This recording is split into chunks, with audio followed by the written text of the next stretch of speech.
हाँ जी। Hello and welcome to all my dear students. क्या हाल चाल है आप लोगों के? कैसे हैं भाई सब लोग?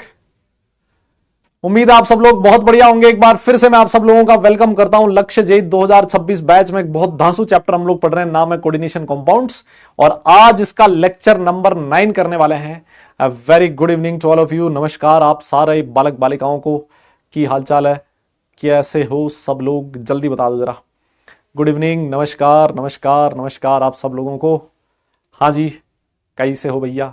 सब बढ़िया हो, जोरदार हो, जबरदस्त हो? यस। हाँ जी, गुड इवनिंग गुड इवनिंग। जल्दी जल्दी बताओ, कैसे हो सब? बढ़िया एकदम। हम्म। New batch? ये क्या है? न्यू बैच क्या होता है? प्रणाम प्रणाम बेटा प्रणाम। अच्छा, आप लोगों का टेस्ट था, कैसा हुआ कल वाला? कल था क्या टेस्ट आपका? जल्दी बताओ, कल टेस्ट था क्या आपका? और अगर था तो बेटा फिर कैसा हुआ ये भी बता दो। हार्ड पेपर कह रहा है, हार्ड पेपर आया था। कितना हार्ड था? है? हार्ड क्या होता है भाई?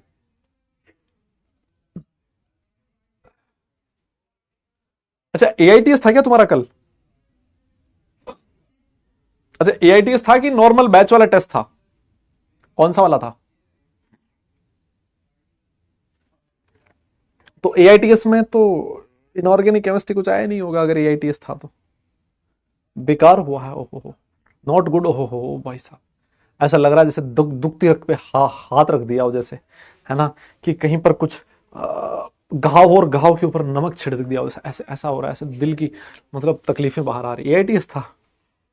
हाँ, तो फिर एआईटीएस में तो इनऑर्गेनिक केमिस्ट्री तो कुछ आया नहीं होगा, है ना? फिर तो भाई अब इस दुख की घड़ी में, इस दुख की घड़ी में मैं आपके साथ हूँ, है ना? हाँ, तो क्या किया जा सकता है बताइए? सांत्वना दी जा सकती है, और तो मैं क्या बताऊँ अब। हम्म। नहीं, ओनली पीसी था ना। चलो ठीक है, कोई ना। बेटा एआईटीएस जो है ना बेटा, वो नॉर्मली हार्ड ही होता है। आपके जो नॉर्मल पेपर आएगा ना, जो आप जेई में एग्जाम में बैठोगे जिस दिन, वो जो पेपर आएगा उसके उससे मुश्किल ही पेपर जनरली होता है एआईटीएस का। कोशिश इसी तरह से की जाती है कि आपको एक टफ पेपर के लिए तैयार किया जाए। अगर आसान आ गया तो फिर अच्छी बात है, बाकी तो ठीक है। अगर मुश्किल आया तो कम से कम वो पेपर आपको प्रैक्टिस होनी चाहिए उस तरह के पेपर कर पाने के ना। तो एआईटीएस का जो लेवल होता है ना, वो ठीक लेवल होता है बेटा, है ना? तो अगर आपके बहुत ही, अगर मान लो कुछ बहुत ही कम मार्क्स हैं तो फिर समझ में आता है, लेकिन अगर एक एवरेज मार्क्स हैं तो आपको घबराने की जरूरत नहीं है। जो आपका अल्टीमेटली फाइनल एग्जाम होगा उसमें आप अच्छा करोगे, ठीक है ना? और एक चीज और ध्यान रखें कि आ, अभी जैसे जैसे भी पेपर आते जा रहे हैं ना, तो जैसे ये वाला पेपर हुआ है, एआईटीएस हुआ है, आपको रैंक मिलेगी, तो उससे ऐसा ना हो कि तुम डिमोटिवेट हो जाओ कि यार लेट से 50,000 बच्चों ने पेपर दिया और मेरी तो रैंक इतने हजार आई है। वो ऐसे निराश नहीं होने का है ना। वो टाइम के साथ इंप्रूव हो सकता है अगर आपने लगे रहे लास्ट तक, और एक प्रॉपर स्ट्रेटजी के साथ, एक प्रॉपर रिवीजन के साथ अगर आप लोग चलो तो आगे। क्योंकि हो सकता है ना, आप में से बहुत सारे बच्चे ऐसे होंगे जिन्होंने बिना रिवीजन किए पेपर दिया हुआ होगा, है ना? कि पीसी तो पूरा तो रिवाइज किया नहीं होगा तुमने, वैसे मैथ्स में भी सब कुछ रिवाइज नहीं हुआ होगा, फिजिक्स में भी नहीं हुआ होगा। तो एक आधी अधूरी तैयारी के साथ तुम लोग बैठे हो इस एग्जाम में, है ना? और उसमें भी अगर ठीक ठाक सा स्कोर आ रहा है तो उससे डिमोटिवेट होने की जरूरत नहीं है। जब आप लोग प्रॉपर रिवीजन करके जाओगे, है ना, और प्रैक्टिस करके जाओगे, तो फिर आपका स्कोर और अच्छा ही होगा। समझ रहे हो मेरी बात को? ठीक है। हाँ, तो वो एकदम से ऐसा ना हो जाना कि फैल जाओ और भाई ना गोड्डों में सर मार के और फिर रोते रहो, ये क्या हो गया हमारे साथ, कैसे, है ना, मेरे साथ ही ऐसा क्यों? ऐसा नहीं करने का, है ना? हिम्मत हौसला बनाए रखें। और अभी टाइम है ना? अभी चल रहा है, सितंबर होने वाला खत्म, अक्टूबर नवंबर दिसंबर जनवरी, 4 महीने का टाइम है यार ना। 4 महीने में तो दुनिया पता नहीं क्या की क्या हो जाए, है ना, पलट जाए एकदम, जज्बात पलट देता है बच्चा, है ना, यूटर्न मार लेता है। तो कर सकते हो, है ना? अभी टाइम है आपके पास, ऐसा नहीं है कि बिल्कुल सब कुछ हाथ से निकल चुका है। आइए सर, लेकिन हम तो, है ना, हम तो क्रिस्टल फील्ड थ्योरी पढ़ रहे थे सर, है ना? अब की बार जो एआईटीएस आएगा उसमें मुझे उम्मीद है ये इनऑर्गेनिक केमिस्ट्री भी आएगी, तो तुम इसके लिए भी तैयार रहना। अरे गोड्डे मतलब ये घुटने, घुटने हमारे राजस्थान में गोड्डे बोलते हैं घुटनों को, है ना? और घुटनों के बीच में सर रख के रोने का मतलब है कि भाई बहुत ज्यादा दुख में है वो, और दुख में रह के वो रो रहा है ना। तो ऐसे मतलब समझ रहे हो? मतलब तो एक तो होता है ऐसे, अगर कोई बोल दे कि रोना नहीं है ना, तो रोना नहीं है मतलब ठीक है भाई नहीं रोना है।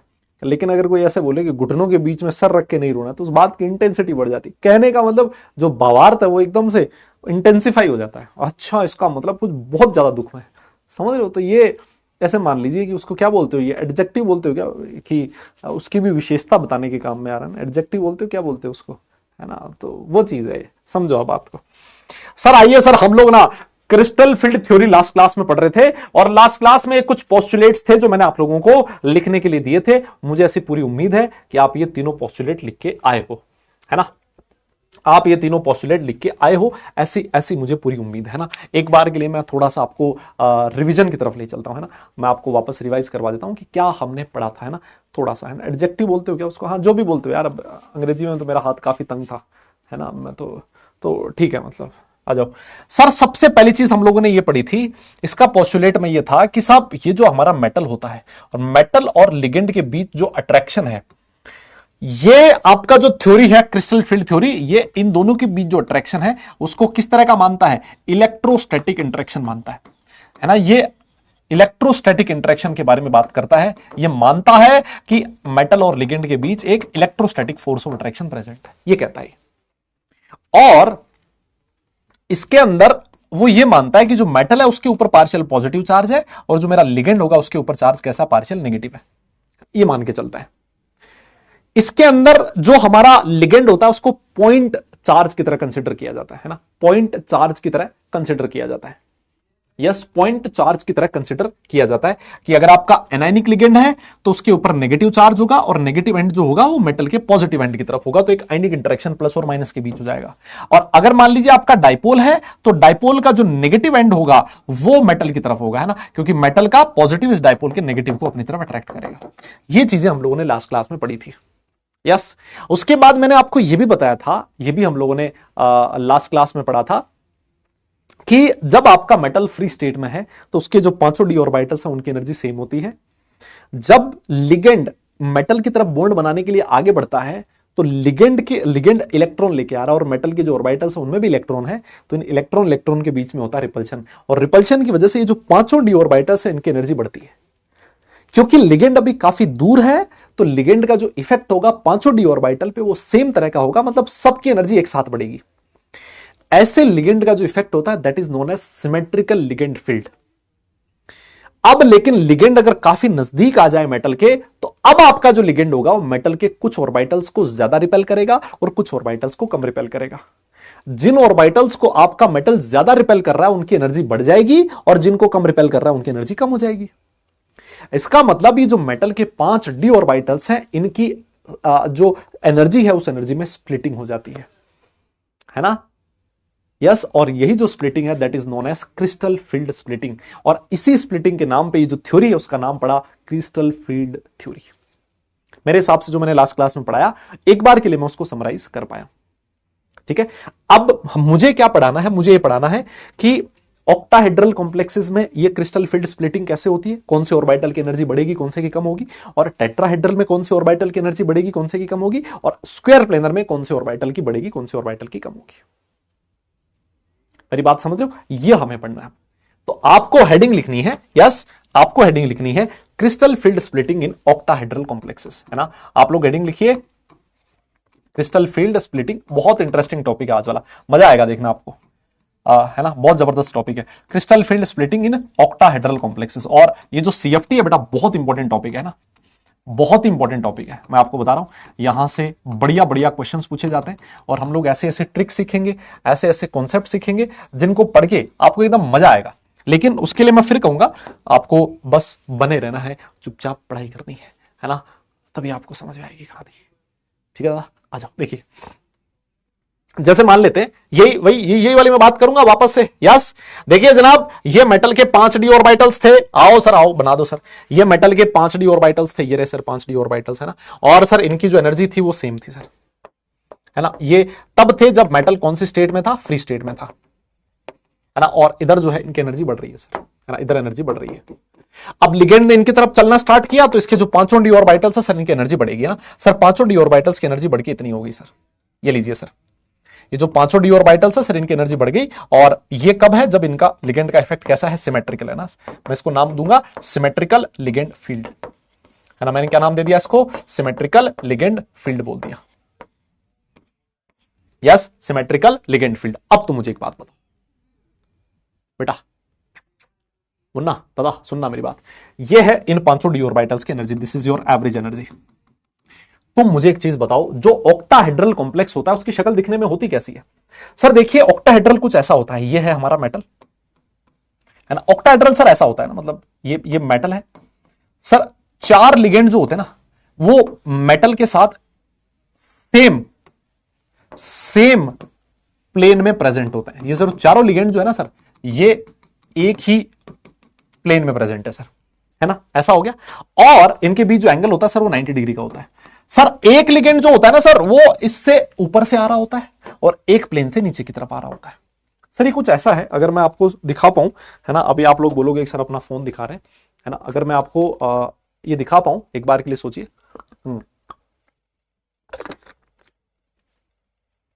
एक बार के लिए सोचो, जैसे मान लो ये जो मेरे हाथ में जो मोबाइल है, ये एक प्लेन है ना, ये एक प्लेन है। तो ये तो हो गया मेटल, इसके बिल्कुल बीच में तो हो गया मेटल। इसके जो चारों कोने हैं ये हो गए लिगेंड, है ना। ये लिगेंड यहां से आ रहे हैं, चार कोने ये हो गए। एक जो है वो लिगेंड, वो इस प्लेन के ऊपर से आ रहा है, और जो एक लिगेंड है वो बेटा, वो इस लिगेंड के नीचे से आ रहा है। मेरी बात समझ रहे हो शायद आप लोग, है ना।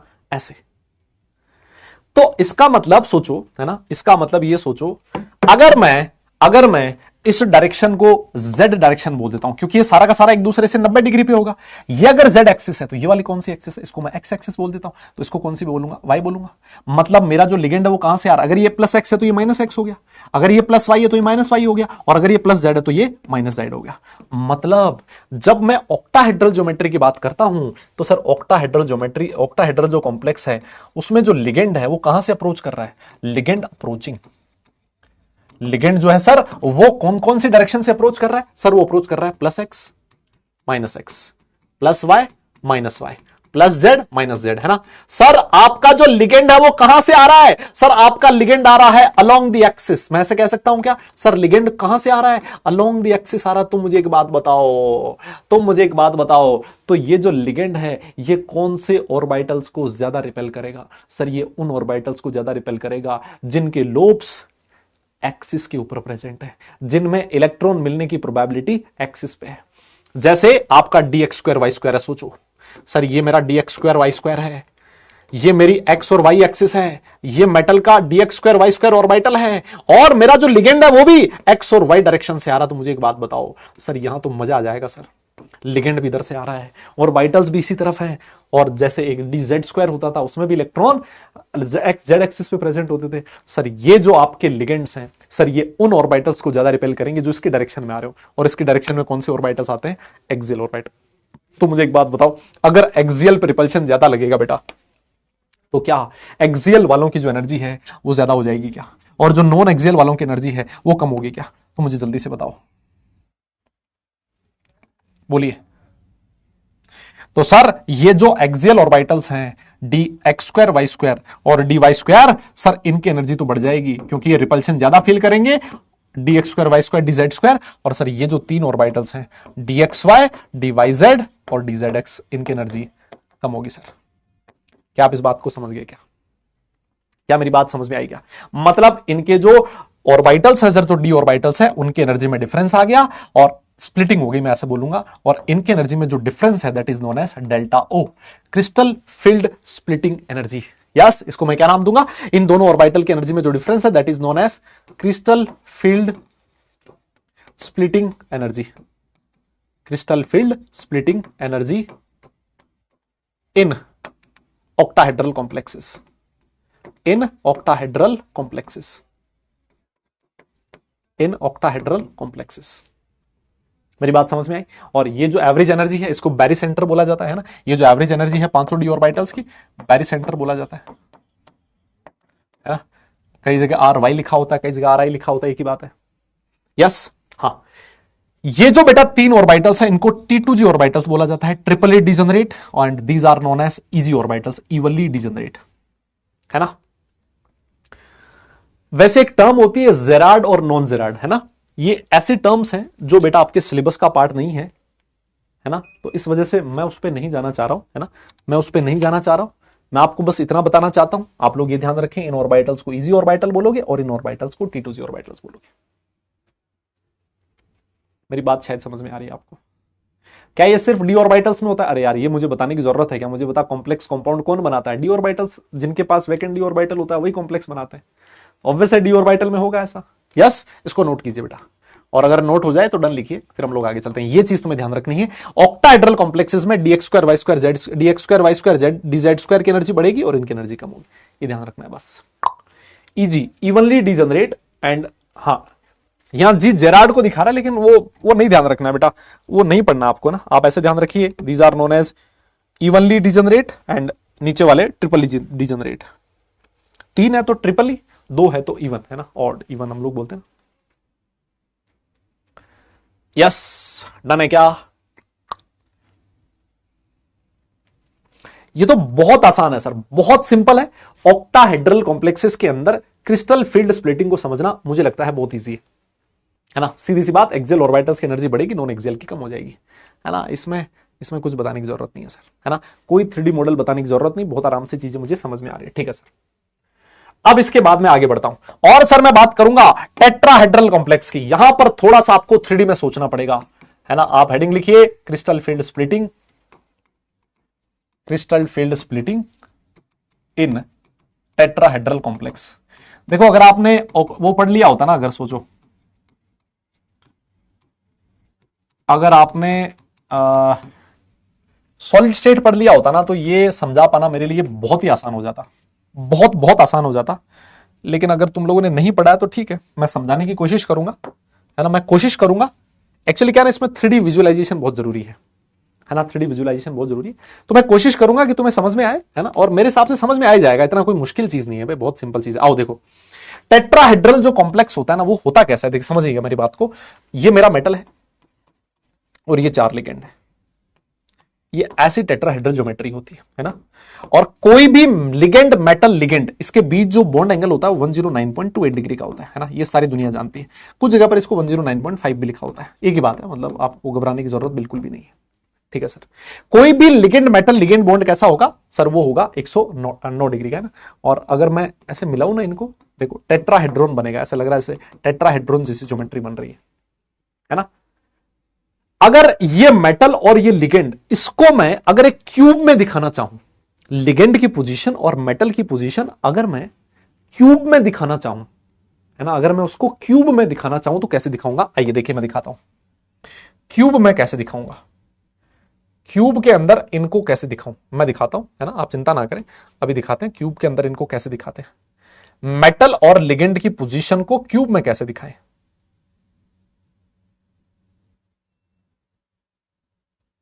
आना, जैसे मान लीजिए ये क्यूब है आपका, है ना, ये क्यूब है, ऐसे मान लो, और लिगेंड जो होता है ना, ऐसे मान लो लिगेंड जो होता है, अब ये चीज ना उसमें पढ़ाई जाती है यार, सॉलिड स्टेट में पढ़ाई जाती है, मैं आपको बताऊं, वहां पर आप लोग ऑक्टाहेड्रल वॉइड और टेट्राहेड्रल वॉइड पढ़ते हो, है ना, और वॉइड में ये सारी चीज पढ़ाई जाती है। तो मैं जो आपको बोल रहा हूं ना, वो एक बार के लिए आप लोग मान लेना कि ऐसा होता है, ठीक है ना। हाँ, कहता है कि जो लिगेंड की डायरेक्शन है ना, लिगेंड जो है ना, वो पता है कहां से आ रहा है, वो आता है ऑल्टरनेट। टेट्राहेड्रल तब बनेगा, टेट्राहेड्रल ज्योमेट्री तब बनेगी जब जब ऑल्टरनेट कॉर्नर से लिगेंड आ रहा हो, ऑल्टरनेट कॉर्नर से, ऑल्टरनेट कॉर्नर से मतलब लिगेंड पता है कहां से आ रहा है, ऑल्टरनेट कॉर्नर, एक कॉर्नर छोड़ के एक कॉर्नर से लिगेंड आ रहा है। मतलब सर क्या मतलब, मैंने कहा सुन, मान ले ये तेरा कॉर्नर है, लिगेंड यहां से आ रहा है, फिर इसके बाद इससे नहीं आ रहा, इस वाले से आ रहा है, ऑल्टरनेट कॉर्नर का मतलब ये हो गया दूसरा लिगेंड यहां से आ रहा है, तीसरा लिगेंड इससे नहीं आ रहा, इससे आ रहा है सर, ये तीसरा लिगेंड यहां से आ रहा है, यस, और सर चौथा लिगेंड इससे नहीं आ रहा, इससे आ रहा है, ये सर चौथा लिगेंड आ रहा है सर, ये देखिए ये लिगेंड के अप्रोच करने की डायरेक्शन है, यहां से आ रहा है सर लिगेंड, 1 2 3 और 4, लिगेंड की डायरेक्शन ये है सर। अब कोई बोलेगा सर ये आपको कैसे पता लगा, है ना, हाँ आपको कैसे पता लगा, तो देखो ऐसे आप थोड़ा सा 3D में सोचने की कोशिश करना, अगर मैं इन सारे पॉइंट को मिलाने की कोशिश करूं ऐसे, है ना, मैं अगर इन पॉइंट्स को मिलाने की कोशिश करूं तो मतलब ऐसा ऐसा तुम्हें टेट्राहेड्रल जैसा फील आ रहा है क्या थोड़ा बहुत? ऐसा टेट्राहेड्रल जैसा फील आ रहा है क्या थोड़ा बहुत? टेट्राहेड्रॉन जैसा फील आ रहा है क्या तुम्हें थोड़ा सा? कैसा लग रहा है जैसे टेट्राहेड्रॉन बन रहा हो, जैसे इसके बीच में ऐसी टेट्राहेड्रॉन जैसी ज्योमेट्री लग रही है क्या तुम्हें? फील आ रही है क्या? हाँ, ऐसा लग रहा है क्या टेट्राहेड्रॉन जैसा हो जैसे? नहीं आ रही? अरे यार, फिर तो लफड़ा हो गया, नहीं आ रही तो। ऐसे मान लो ये टेट्राहेड्रॉन है ना? ऐसे मान लो कि टेट्राहेड्रॉन है, ठीक है। हाँ, अब ये तो देखने देखने वाले की नजर पे है ना। कोई आपसे ही पूछे कि मैं सुंदर लग रहा हूं क्या, या सुंदर लग रही हूं क्या, अब ये तो देखने वाले की नजर पे डिपेंड करता है भाई, है ना। किसी को मतलब कोई सुंदर लगे, किसी को कोई लगे। अब मैं तुमसे पूछूं कि टेट्राहेड्रॉन दिख रहा है क्या, कोई बोलेंगे नहीं, नहीं दिख रहा सर, मजा नहीं आ रहा। कुछ लोग हाँ सर एकदम साफ दिख रहा है सर, क्या दिक्कत है ना। तो देखने वाले की नजर पे यार, ऐसे मान लो कि टेट्राहेड्रॉन बना है, और इस वजह से मैं ये बोल रहा हूं कि जो आपका लिगेंड है वो कहां से अप्रोच कर रहा है? लिगेंड अप्रोच कर रहा है सर ऑल्टरनेट कॉर्नर से। कहां से अप्रोच कर रहा है? ऑल्टरनेट कॉर्नर से। ठीक है सर, आपने मान लिया तो, आपने कह दिया तो हमने मान लिया, ठीक है। अच्छा, मुझे तुम एक चीज और बताओ, ये जो डायरेक्शन, अगर मान लो ये जो एक्सिस ए है ना, अगर मैं इसको ए मान लूं, है ना, इसकी जो सारी जितनी भी एज लेंथ्स हैं, अगर सारी एज लेंथ ए है, तो इस कॉर्नर से ये जो एज का सेंटर है वो कितनी दूर पे होगा? सर वो होगा a/2 डिस्टेंस पे। सर ये तो मतलब इतना तो मैथ्स मुझे आता है सर, है ना। तो आप ऐसे कह सकते हो डिस्टेंस ऑफ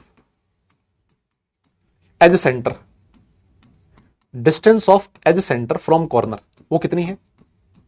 कॉर्नर से एज सेंटर का डिस्टेंस कितना है? सर a/2 होगा, ऑब्वियस है ना, क्योंकि ये टोटल डिस्टेंस अगर a है तो ये कितना होगा? आधा इसका, a/2 होगा सर। मेरा क्वेश्चन आपसे ये है कि distance of face centre from corner कितना होगा? ये कौन बता सकता है मुझे? फेस सेंटर का डिस्टेंस, जैसे मान लो ये कॉर्नर है और ये फेस है, तो इसका डिस्टेंस यहां से कितना होगा? ये मुझे कौन बता सकता है? यस बेटा बताओ, ये डिस्टेंस कितना होगा? हाँ बेटा, ये लिखना है, सब कुछ लिखना है ना। देखो मैं आपको चाहता तो मैं डायरेक्ट स्प्लिटिंग करके बता सकता था, है ना, लेकिन फिर वही है, तुम्हें थोड़ा सा सेटिस्फेक्शन नहीं मिलता, तो मैं तुम्हें सेटिस्फेक्शन दिखवा लेता। a√2 सारे लोग मानते हैं ना बेटा, ये सबको मानना पड़ेगा। क्या a√2 सारे लोग मानते हैं? पक्का? मजा भाई, मजा ही आ गया, मतलब है, मजा ही आ गया। नहीं सर, a√2 बेटा गलत है। a√2 बेटा पूरे डायगोनल का लेंथ है, ये पूरी लेंथ है, यहां से लेके यहां तक, ये है √2a डिस्टेंस, ये तो उसका आधा है ना सर, तो ये √2a का आधा है सर। सर ये कितना डिस्टेंस है? a/√2, ये डिस्टेंस है सर। आप समझ रहे हो शायद मेरी बात को, ये आधा है सर उसका। अरे सर ये कैसी बात होगी? मैंने कहा यार देख, इतना तो यार, इतनी मैथ्स तुझे आनी चाहिए।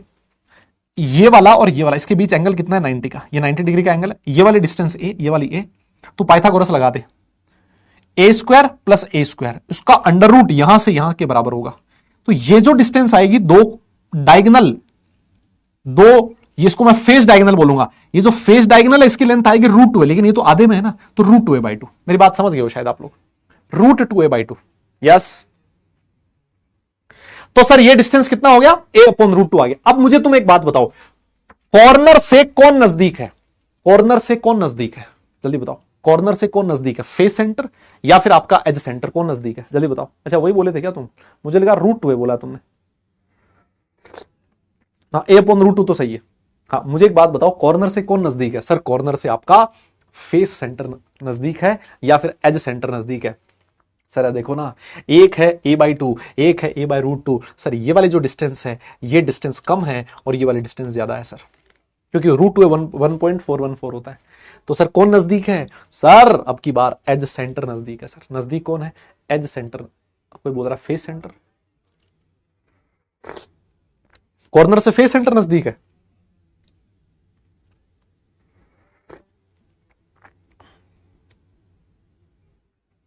अबे अरे बेटा, a/√2 तो 0.5a आएगा ना। अरे यार ये 0.5a से तो ज्यादा होगा यार, कैसी बात कर रहे हो? नहीं क्या? कौन नजदीक है?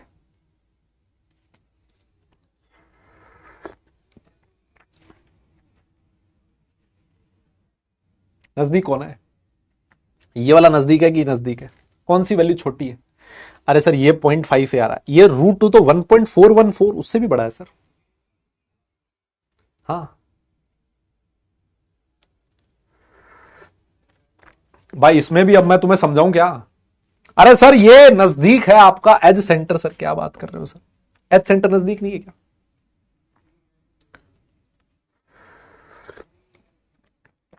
एज वाला नजदीक है, ठीक है सर।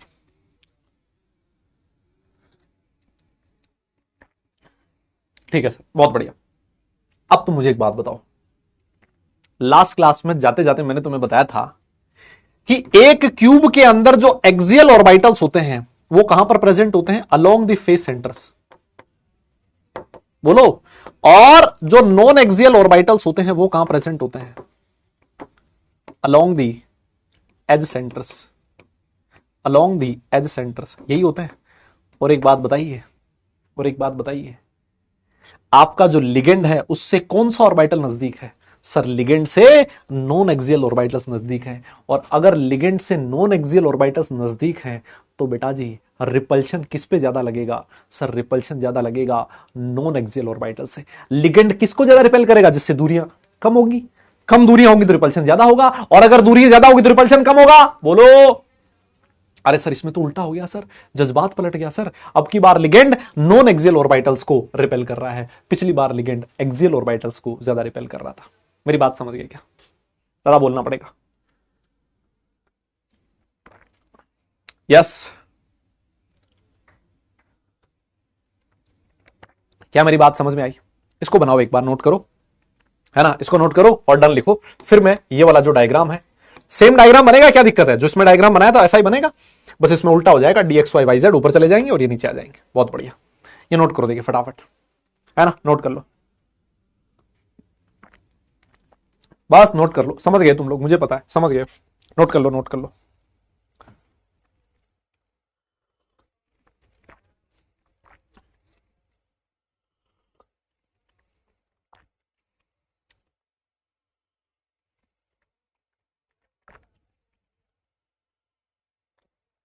डन है,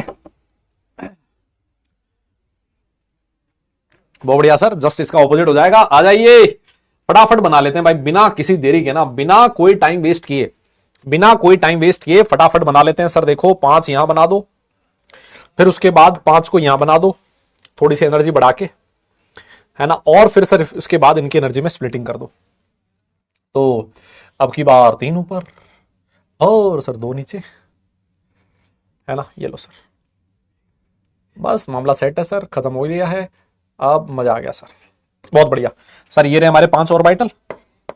जब हमारा मेटल कौन सी स्टेट में है? फ्री स्टेट में है। बोलिए। लिगेंड, इधर एनर्जी बढ़ रही है बेटा, इधर एनर्जी बढ़ रही है। लिगेंड ने चलना स्टार्ट किया उससे पहले ही लिगेंड के 5 मेटल के 5 ऑर्बिटल की एनर्जी बढ़ जाएगी। This is your symmetrical ligand field. Yes, symmetrical ligand field. Sir उसके बाद क्या होगा? इनकी एनर्जी में स्प्लिटिंग हो जाएगी सर। ये इनकी एवरेज एनर्जी है, इनकी एनर्जी बढ़ गई। किसकी बढ़ी है? नॉन एक्सियल ऑर्बिटल की। और किसकी कम हुई है? एक्सियल ऑर्बिटल्स की। लो साहब, रिपल्शन अब की बार इन पे ज्यादा लग रहा था। ये कौन से ऑर्बिटल्स है? dxy, dyz और dzx। और ये कौन से ऑर्बिटल्स हैं सर? dx² y² और dz²। इनके बीच ये जो एनर्जी का डिफरेंस है that will be known as delta t. लिख रहा हूं बेटा मैं, डेल्टा टी लिख रहा हूं। और डेल्टा टी बोले तो ये क्या है? This is crystal field splitting, crystal field splitting, crystal field splitting in in tetrahedral complexes, in tetrahedral complex. Yes, क्या हो गया? क्या त्रुटि है बेटा?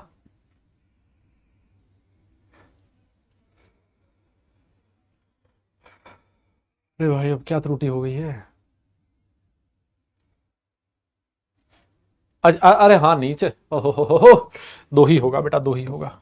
अच्छा ये त्रुटि हुई है क्या? मैं सोचू कुछ ज्यादा बड़ा कांड हो गया हो जैसे। ये लो, ये लो, तो त्रुटि। ठीक है बेटा, कर दिया। इसको नोट कर लो, डन है ये। नोट हो जाए तो डन लिखना, है ना, नोट हो जाए तो डन लिखना। नोट हो जाए तो डन लिखना बेटा, फिर आगे चलते हैं, स्क्वायर प्लेनर कॉम्प्लेक्स के बारे में पढ़ेंगे।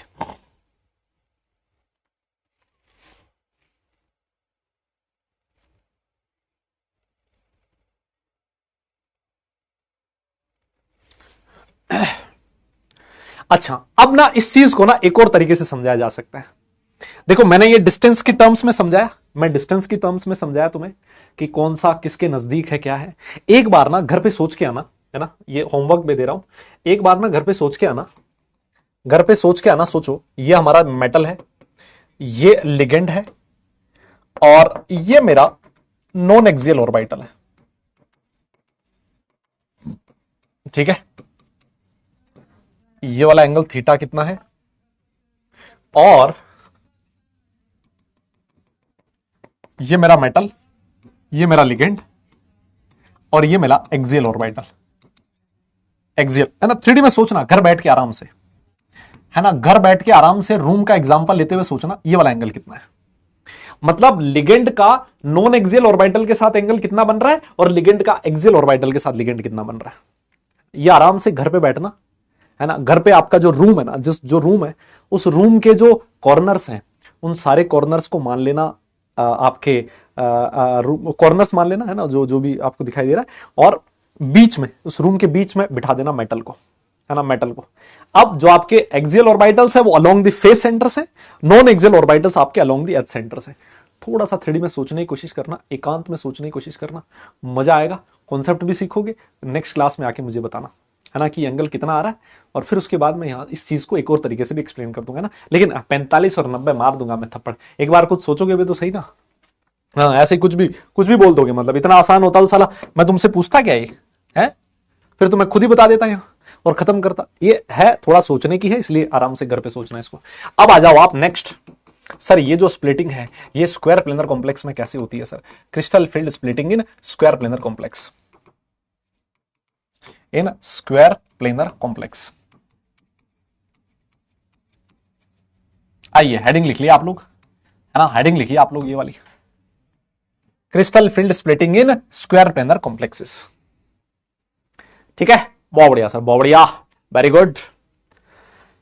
मुझे एक बात बताइए, क्या स्क्वायर प्लेनर कॉम्प्लेक्स की जो शक्ल है वो दिखने में कैसी होती है? सर स्क्वायर प्लेनर कॉम्प्लेक्स मतलब हाइब्रिडाइजेशन होता है DsP2, और सर यहां पर जो डी ऑर्बिटल होता था याद है कौन सा था? dx² y² हुआ करता था। इसका मतलब ये जो प्लेन बनेगा, जैसे मान लो ये है मेटल, है ना, और जो लिगेंड है, स्क्वायर प्लेनर ऐसा ही तो होगा, लिगेंड के ये जो चारों लिगेंड है सर एक ही प्लेन में प्रेजेंट होंगे। ऑब्वियस है, ये वाला प्लेन कौन सा होगा बेटा, जल्दी बताओ। सर यहां पर जो डी ऑर्बिटल है वो dx² y² यूज हो रहा है, तो सर दिखती सी बात है ये जो प्लेन होगा वो कौन सा होगा? XY प्लेन होगा। कौन सा प्लेन है बेटा? XY प्लेन है। मतलब आपका जो लिगेंड है बेटा, जल्दी से बताओ, जो आपका लिगेंड है वो कौन सी डायरेक्शन से अप्रोच कर रहा है? लिगेंड अप्रोचिंग फ्रॉम, मुझे बताइए लिगेंड कहां से अप्रोच कर रहा है? सर देखिए लिगेंड जो है ना वो कहां से आ रहा है, अगर मैं इसको x मान लूं तो ये -x है, अगर मैं इसको y मान लूं तो ये -y है, क्योंकि ये जो मेरा प्लेन है वो XY प्लेन है। तो लिगेंड कहां से आ रहा है सर? मजा आ गया सर। सर लिगेंड आ रहा है +x, -x, +y और -y।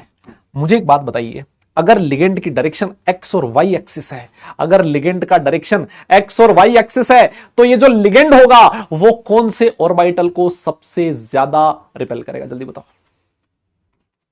कौन से ऑर्बिटल को सबसे ज्यादा रिपेल करेगा? ऑर्डर ऑफ एनर्जी लिख रहा हूं मैं यहां, कौन से ऑर्बिटल को सबसे ज्यादा रिपेल करेगा? जल्दी बताइए बेटा, बहुत इंटरेस्टिंग चीज है, चुपचाप होके समझोगे ना, एकदम इंटरेस्ट लेके पढ़ोगे तो मजा आएगा इसमें। कौन से? एक्सियल मत बोलो, एक्सियल मत बोलो, एक्सियल में कौन से को करेगा तुम तो मुझे ये बताओ, एक्सियल में किसको करेगा तुम तो मुझे ये बताओ। अरे एक्सियल नहीं बेटा, एक्सियल में तो dz² भी होता है, लेकिन लिगेंड z से थोड़ी ना आ रहा है। अरे बेटा एक्सियल में तो dz² भी तो होता है ना, लेकिन लिगेंड z से आ रहा है क्या? हाँ सर, लिगेंड z से नहीं आ रहा। तो फिर सर सबसे ज्यादा, हाँ बहुत बढ़िया बेटा, आपने बहुत सारे बच्चों ने सही बोला, सबसे ज्यादा रिपेल करेगा dx² y² को। क्यों सर? क्योंकि dx² y² में जो आपके मेटल के लोब्स होते हैं वो एक्स और वाई एक्सिस पे ही होते हैं, लिगेंड भी एक्स और वाई एक्सिस पे आ रहा है, तो इन ऑर्बिटल्स के लिगेंड के साथ भिड़ंत जबरदस्त होगी, चारों लोब्स को गजब तरीके से रिपेल करेगा। चारों लिगेंड मिलके इस ऑर्बिटल को रिपेल करेंगे, तो इसकी जो एनर्जी है ना वो तो आसमान छू जाएगी, है ना, बहुत भयंकर आसमान में चली जाएगी एनर्जी। ठीक है सर, अब सर सबसे ज्यादा रिपेल तो उसने d x square y square को किया। अब मुझे बताओ किसको रिपेल करेगा? D x square y square के बाद किसको रिपेल करेगा? हाँ, इसमें थोड़ा समझने का है। इसके बाद किसको करेगा जल्दी बताओ? इसके बाद किसको करेगा? थोड़ा सा 3D में विजुअलाइज करना बेटा, थोड़ा सा 3D में विजुअलाइज करना। इसके बाद किसको करेगा? किसको करेगा? पक्का डी एक्स वाई तुम कह रहे हो तो लिख रहा हूं मैं। यस, सोच लो, लिख रहा हूं मैं। अरे सर इसके बाद किसको करेगा पता है क्या? सर इसके बाद करेगा डी एक्स वाई को। वाह सर मजा आ लिया। अरे डी एक्स वाई को क्यों करेगा? सर देखो ना, डी एक्स वाई को इसलिए करेगा क्योंकि तुम्हारा जो डी एक्स वाई होता है वो कहां होता है? ये एक्स एक्सिस, ये y axis. Sir d x y में जो लोब्स होते हैं वो ऐसे होते हैं, लिगेंड इधर से आ रहा है, लोब यहां 45 डिग्री का एंगल है सर, सेम प्लेन 45 डिग्री का एंगल सेम प्लेन से। देखो ना, एक ही प्लेन के अंदर है लोब्स और उसी में आपका लिगेंड आ रहा है, लेकिन सर 45 डिग्री के एंगल पे आ रहा है। लेकिन सर ठीक है, वो एंगल जो है सर वो 45 डिग्री है, लेकिन सेम उसमें आ रहा है। मैंने कहा ठीक है, ये भी तेरी बात मान ली। यहां तक तो सारा बच्चा समझ जाता है। तुम तो ये बताओ डी एक्स वाई के बाद किसको रिपेल करेगा? तुम तो ये बता दो, डी एक्स वाई के बाद किसको रिपेल करेगा? डी एक्स वाई के बाद किसका नंबर आएगा? तुम तो ये बता दो। डी एक्स वाई के बाद किसका नंबर आएगा? तुम तो ये बता दो। मैं तुमसे ये जानना चाह रहा हूं, डी एक्स वाई के बाद किसका नंबर आएगा बेटा? जल्दी बोलो। बस यहीं पर दुनिया निपट जाती है, यहीं पर दुनिया निपट जाती है। बच्चे ये बोलते हैं कि सर डी वाई जेड और डी जेड एक्स को करेगा सर, जबकि ये गलत है। इसके बाद पता है किसको रिपेल करेगा? ये रिपेल करेगा सर डी जेड स्क्वायर को, और उसके बाद डी वाई जेड और डी जेड एक्स को सेम तरीके से करेगा। बस ये वाली चीज समझने की है, बाकी तो इसमें कुछ भी नहीं है भाई, खत्म हो गया मामला। अब आप में से कई लोगों को लगेगा साहब डी जेड स्क्वायर को क्यों करेगा? यहां तो इलेक्ट्रॉन डेंसिटी जेड एक्सिस पे है। बच्चे को यही रहता है, इलेक्ट्रॉन डेंसिटी जेड एक्सिस पे है, जेड एक्सिस पे। अरे मैंने कहा तू एक चीज को भूल रहा है भाई, तेरा ये तो जेड एक्सिस है, मान लिया इलेक्ट्रॉन डेंसिटी जेड एक्सिस पे तो है ही, लेकिन तू खुद सोचना, इलेक्ट्रॉन डेंसिटी इसके चारों तरफ एक सर्कुलर रिंग में भी तो प्रेजेंट होती है, और ये जो रिंग होती है ये कौन से प्लेन में होती है? अरे सर ये तो एक्स वाई प्लेन में है। ये रिंग कौन से प्लेन में होती थी? अरे ये रिंग कौन से प्लेन में होती थी? ये रिंग तो एक्स वाई प्लेन में ना महाराज। कोई बोल ही नहीं रहा यार। अरे ये वाले जो लोब्स हैं ये तो जेड एक्सिस पे हैं, लेकिन ऐसे हैं, सोचो लोब्स, ये तुम्हारी जेड एक्सिस है, ऊपर नीचे इलेक्ट्रॉन प्रेजेंट, लेकिन जो रिंग है वो यहां होती थी। तो ये वाला कौन सा प्लेन है? अरे सर ये तो एक्स वाई प्लेन है, और आपका जो लिगेंड है वो भी कहां है? एक्स वाई प्लेन में ही है। इस वजह से सर, इस वजह से रिपल्शन डी एक्स वाई पे लगेगा, सॉरी डी जेड स्क्वायर पे लगेगा। मेरी बात समझ गए क्या तुम लोग? अब समझ में आया। तो सर इन पे क्यों नहीं लग रहा? डी वाई जेड और डी जेड एक्स पे क्यों नहीं लग रहा? सर यहां क्या दिक्कत है? मैंने कहा देख दिक्कत कुछ भी नहीं है, तो थोड़ा सा 3D में सोचने की कोशिश कर। डी वाई जेड दे, तेरा ये जेड एक्सिस है, ये वाई एक्सिस है। सर देखो लिगेंड आपका वाई से आ रहा है और एक्स से आ रहा है। सर दिक्कत सिर्फ इतनी सी है कि डी वाई जेड के जो लोब्स हैं वो कौन से प्लेन में है? सर ये तो वाई जेड प्लेन में है। ये प्लेन कौन सा? वाई जेड प्लेन है। और हमारा जो लिगेंड है वो कहां से आ रहा है? एक्स और वाई से। वहां पर बात हो रही है एक्स वाई प्लेन की। ये कौन सा प्लेन है? Y z plane.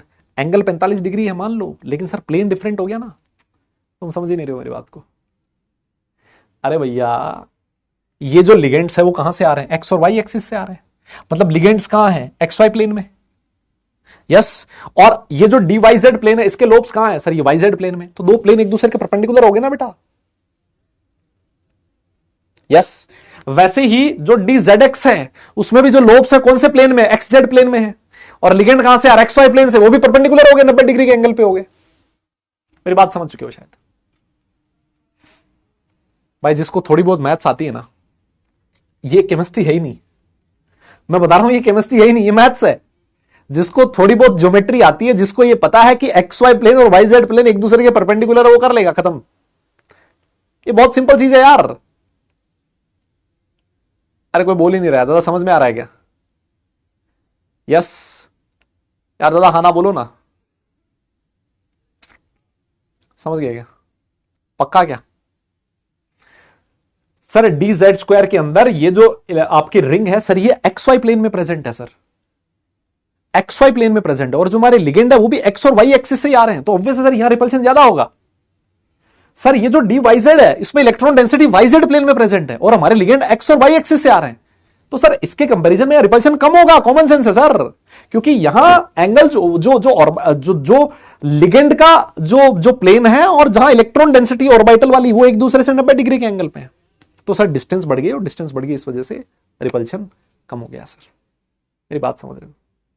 यस, बहुत बढ़िया, क्या बात है सर, आ जाओ, बस यही था, यही समझना था। ये अगर आपको ऑर्डर ऑफ एनर्जी पता लग गया तो फिर तो खत्म हो गया।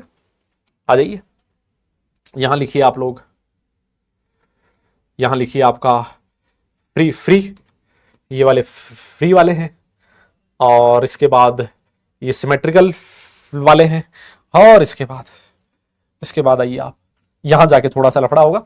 यहां पर 5 ऑर्बिटल्स हैं, 1 2 3 4 5। जो हमारा मेटल है वो कौन सी स्टेट में बेटा? फ्री स्टेट में है, ठीक है। यहां जो एनर्जी है वो बढ़ रही है सर, बहुत बढ़िया। और सर ये सिमेट्रिकल लिगेंड फील्ड में है ना, इन पांचों की एनर्जी 1 2 3 4 5, ये सर हमारा सिमेट्रिकल लिगेंड फील्ड है, बहुत ही बढ़िया, सिमेट्रिकल लिगेंड फील्ड है ना सर। अब देखिए सबसे ज्यादा एनर्जी किसकी बढ़ी थी सर? सबसे ज्यादा एनर्जी बढ़ी थी, ये देखिए सर, डी जेड स्क्वायर की, नहीं d x square y square की सर। फिर इसके बाद किसकी एनर्जी आई थी सर? फिर इसके बाद आई थी डी एक्स वाई की। फिर कौन आया था बेटा? फिर उसके बाद आया था डी जेड स्क्वायर। और सबसे कम कौन आया था सर? सबसे कम एनर्जी होती है d x y, sorry d y z और डी जेड एक्स की, क्योंकि यहां पर रिपल्शन सबसे कम लगेगा। मेरी बात आप लोग समझ चुके हो शायद। यस, तो बेटा ये वाली जो, अगर मैं मान लो इस वाली स्प्लिटिंग को डेल्टा 1 बोल दूं, इन दोनों के बीच डिस्टेंस को डेल्टा 2 बोल दूं और इनके बीच डिस्टेंस को डेल्टा 3 बोल दूं, तो यहां से लेके यहां तक ये जो टोटल स्प्लिटिंग है इसको मैं बोलूंगा डेल्टा एसपी, है ना। इसको क्या नाम दिया जाएगा बेटा? Crystal field splitting energy. Yes, crystal field splitting energy, crystal field splitting energy in square planar complex, in square planar complex, in square planar complex. Yes, और मैं ऐसे कह सकता हूं कि जो डेल्टा एसपी है, टोटल डेल्टा एसपी जो है वो किसके इक्वल है बेटा? Delta 1 plus delta 2 plus delta 3 के इक्वल है। अरे दादा समझो, मेरी बात समझ में आ रही है? अब मेरा क्वेश्चन आपसे ये है कि डेल्टा 1 डेल्टा 2 और डेल्टा 3 में कौन ज्यादा होगा? इसका ऑर्डर आप बता सकते हो क्या? कहां पर स्प्लिटिंग सबसे ज्यादा होगी? कहां पर एनर्जी का गैप सबसे ज्यादा होगा? बेटा जिसको 3D में देखना है ना वो जाके देख ले, कहीं नेट पे जहां दिख रहा हो उसको वहां जाके देख ले, है ना। मेरे पास कोई 3D वीडी नहीं है ना, मेरे पास ये है जो मैं समझा रहा हूं ये समझ लो, इतना सारा मेहनत करके मैं तुम्हें समझा रहा हूं। जब एग्जाम में कल को बैठोगे ना तो 3D मॉडल नहीं होगा तुम्हारे सामने सिर्फ अपना दिमाग होगा, और इस दिमाग से सोचोगे ना तभी चीज समझ में आएगी, है ना। 3D मॉडल से ठीक है, यहां तुम्हें एक बार के लगेगा हाँ मजा आ गया, लेकिन ऐसी चीज इतनी कॉम्प्लिकेट है ही नहीं कि मैं उसके लिए पहले मॉडल ढूंढूं फिर मैं यहां लेके आऊं और फिर उसको समझाऊं, जब दिख रहा है सामने। यस सर, यहां देखिए ये वाला जो ऑर्डर होता है वो ये होता है सर, फर्स्ट वाले में जो स्प्लिटिंग होती है सबसे ज्यादा होती है। उसका रीजन भी है बिकॉज सबसे ज्यादा रिपल्शन कौन फील करेगा? D x square y square repulsion feel करेगा, इस वजह से इसकी एनर्जी तो बहुत ज्यादा होगी। डी एक्स वाई में तो इसके कंपैरिजन में बहुत कम रिपल्शन लगेगा, क्योंकि वहां तो एंगल आ गया 45 डिग्री का और यहां तो 0 डिग्री का एंगल है, यहां 45 डिग्री का। इस वजह से ये वाली स्प्लिटिंग बहुत ज्यादा है और फिर उसके बाद तो स्प्लिटिंग धीरे धीरे कमी हो रही है, रिपल्शन कमी होता जा रहा है। मेरी बात शायद आप लोग समझ रहे हो? यस, अरे बेटा बोलना पड़ेगा, डन है क्या?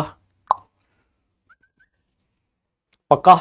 बस ये था crystal field splitting in octahedral, tetrahedral and square planar complexes. और ये जो चीज होगी यही सबसे ज्यादा काम में आएगी जब हम लोग अभी थोड़ी देर में कुछ क्वेश्चंस करेंगे।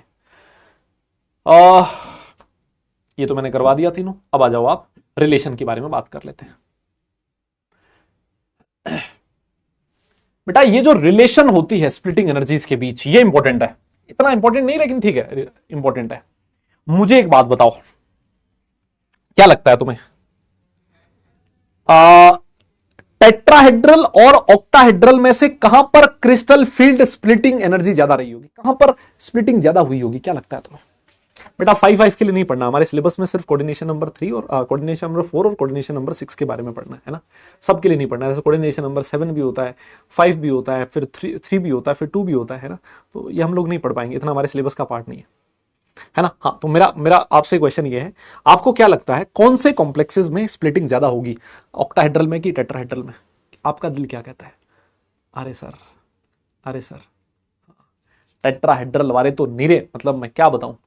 अरे बेटा, टेट्राहेड्रल में जो स्प्लिटिंग होती है ना, सुनो, वो 4/9 टाइम्स होती है ऑक्टाहेड्रल के कंपेरिजन, इतनी कम होती है। देख रहे हो तुम, इतनी कम होती है टेट्राहेड्रल में। अरे सर ऐसा क्यों होता है, सर ऐसा क्यों होता है? अरे मैंने कहा यार तू कैसी बात कर रहा है, टेट्राहेड्रल जो है ना तेरा, टेट्राहेड्रल के अंदर एक तो लिगेंड है 4। यस, अरे मेरे भाई, टेट्राहेड्रल के अंदर जो स्प्लिटिंग करने वाले लिगेंड है वो कितने हैं? 4 हैं। और ऑक्टाहेड्रल में जो स्प्लिटिंग करने वाले लिगेंड है वो कितने हैं? सर वो 6 है सर। अरे तो भैया जी, यहां लिगेंड ही ज्यादा है स्प्लिटिंग करने वाले, दिखती सी बात है, यहां पर रिपल्शन ज्यादा लगेगा तो स्प्लिटिंग ज्यादा होगी। एक और रीजन सर, टेट्राहेड्रल में जो लिगेंड आता है, लिगेंड की डायरेक्शन अलोंग द एक्सिस नहीं होती। लिगेंड जो कभी अलोंग द एक्सिस नहीं आता, लेकिन सर ऑक्टाहेड्रल में जो लिगेंड है वो अलोंग द एक्सिस आता है, और कुछ ऑर्बिटल्स बिल्कुल उसके सामने मिलते हैं। लेकिन जब आप लोग टेट्राहेड्रल की बात करते हैं ना, उसमें से देखो, टेट्राहेड्रल में, टेट्राहेड्रल के अंदर कभी भी लिगेंड और ऑर्बिटल बिल्कुल आमने सामने नहीं आ रहे, किसी ना किसी एंगल पे आ रहे हैं। नहीं मानो तो मैं बता देता हूं, अभी समझा देता हूं। देखो, लिगेंड और नॉन एक्सियल ऑर्बिटल के बीच भी एक एंगल होगा, लिगेंड और एक्सियल ऑर्बिटल के बीच भी एक एंगल होगा, और ये एंगल 0 डिग्री नहीं होगा। तो इसका मतलब टेट्राहेड्रल के अंदर कभी भी आमने सामने की भिड़ंत नहीं हो रही। आमने सामने की भिड़ंत नहीं हो रही तो रिपल्शन कम है। सोचो, आपका लिगेंड इस डायरेक्शन से आ रहा है और ऑर्बिटल इस डायरेक्शन में किसी एक एंगल से है, तो रिपल्शन कम है। लेकिन सर टेट्राहेड्रल है, जो ऑक्टाहेड्रल में तो लिगेंड यहां से और ऑर्बिटल यहां पे, आमने सामने की भिड़ंत हो रही है सर। इस वजह से रिपल्शन भी कहां पर ज्यादा लगेगा? ऑक्टाहेड्रल में ज्यादा लगेगा, और स्प्लिटिंग भी ऑक्टाहेड्रल में ज्यादा होगी। मेरी बात समझ में आ रही है? बहुत बढ़िया सर, बहुत ही बढ़िया सर, है ना। तो ये रीजन है ना, ये रीजन है, इसकी वजह से हमारा जो टेट्राहेड्रल में स्प्लिटिंग है वो कम होती है। यस, बहुत बढ़िया, ठीक है सर। अब मुझे एक बात बताओ, ऑक्टाहेड्रल और स्क्वायर प्लेनर में क्या लगता है आपको? यस मुन्ना, आपको क्या लगता है ऑक्टाहेड्रल? अरे देखो ना यार, इसका क्या प्रूफ लेना है तुम्हें? प्रूफ बताओ, प्रूफ बताओ। टेट्राहेड्रल और ऑक्टाहेड्रल, इनमें देखो लिगेंड का कितना इफेक्ट है? 4/6, मतलब 2/3। मतलब टेट्राहेड्रल में 2/3 टाइम्स लिगेंड कम है ऑक्टाहेड्रल के कंपैरिजन में। तो जो 4/9 है ना, उसमें जो 2/3 का फैक्टर है वो तो किसका है? लिगेंड का इफेक्ट है। और जो 2/3 जो इफेक्ट है वो किसका है? डायरेक्शन का इफेक्ट है। दोनों मिला के कितना हो गया? 4/9। आपकी जानकारी के लिए बता दूं, जो डेल्टा एसपी होता है ना, 1.3 टाइम्स होता है डेल्टा ऑक्टाहेड्रल। इसका मतलब ये हो गया सर इसका मतलब तो ये हो गया, सबसे ज्यादा स्प्लिटिंग होती है एसपी, फिर उसके बाद ऑक्टाहेड्रल, और फिर उसके बाद टेट्राहेड्रल। अब जैसे ये चीज सुनता है ना बच्चा, उसके ना मतलब एकदम से शरीर में चींटियां दौड़ने लगती हैं। क्या होने लगता है? चींटियां दौड़ने लगती है। उसको लगता है ये कैसे हो गया? अभी तो बोल रहे थे टेट्राहेड्रल में लिगेंड कम है तो स्प्लिटिंग कम होगी। अरे तो भाई साहब, स्क्वायर प्लेनर में भी तो लिगेंड कम है, फिर उसमें स्प्लिटिंग ऑक्टाहेड्रल से ज्यादा क्यों हो गई? है ना? आ रहा है ना तुम्हारे दिमाग में क्वेश्चन? नहीं नहीं, तुम्हारे दिमाग में आ रहा होगा क्वेश्चन ये वाला।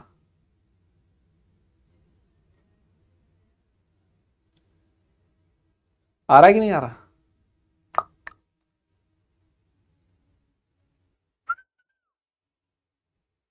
नहीं, तुम बताओ।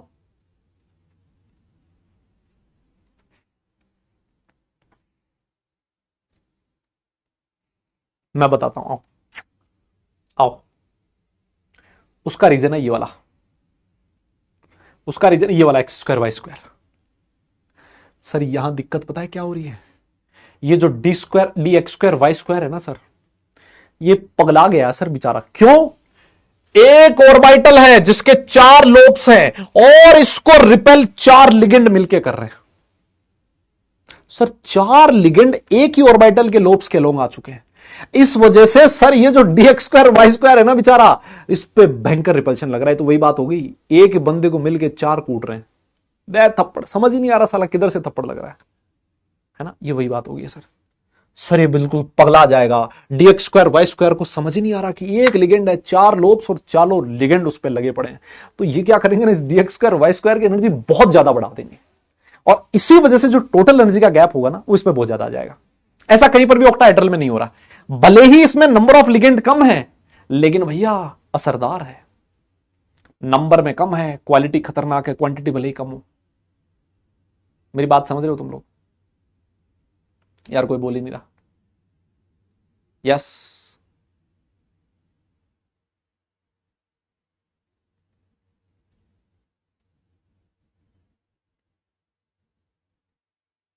बस बस हमला अचानक हुआ था, ठीक है। अचानक हुआ था तो अचानक मान लो, कह रहा हमला अचानक हुआ था, ठीक है। समझ गए ना। बस अल्टीमेटली बात यह है कि तुम्हें ध्यान रखना पड़ेगा, ठीक है। समझा, मैंने दिया सारा सब कुछ, लेकिन ये समझाई हुई चीज ना, मैं बता रहा हूं, ये चीज तो तुम्हें याद रहे ना रहे, ये ऑर्डर तुम्हें हमेशा याद रहेगा, है ना, ये जरूरी है, ठीक है। ये नोट कर लो, एक बार हो जाए तो डन लिख दो, फिर चलते हैं आगे, है ना, फिर उसके बाद चलते हैं आगे, फिर उसके बाद चलते हैं आगे।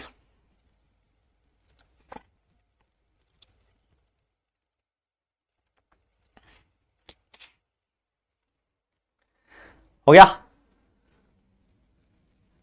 बहुत बढ़िया।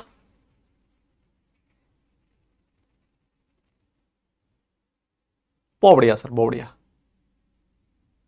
ठीक है सर। आगे आइए सर। अब एक बात बताओ, ये जो स्प्लिटिंग एनर्जी है इसको अफेक्ट करने वाले फैक्टर्स कौन कौन से हैं?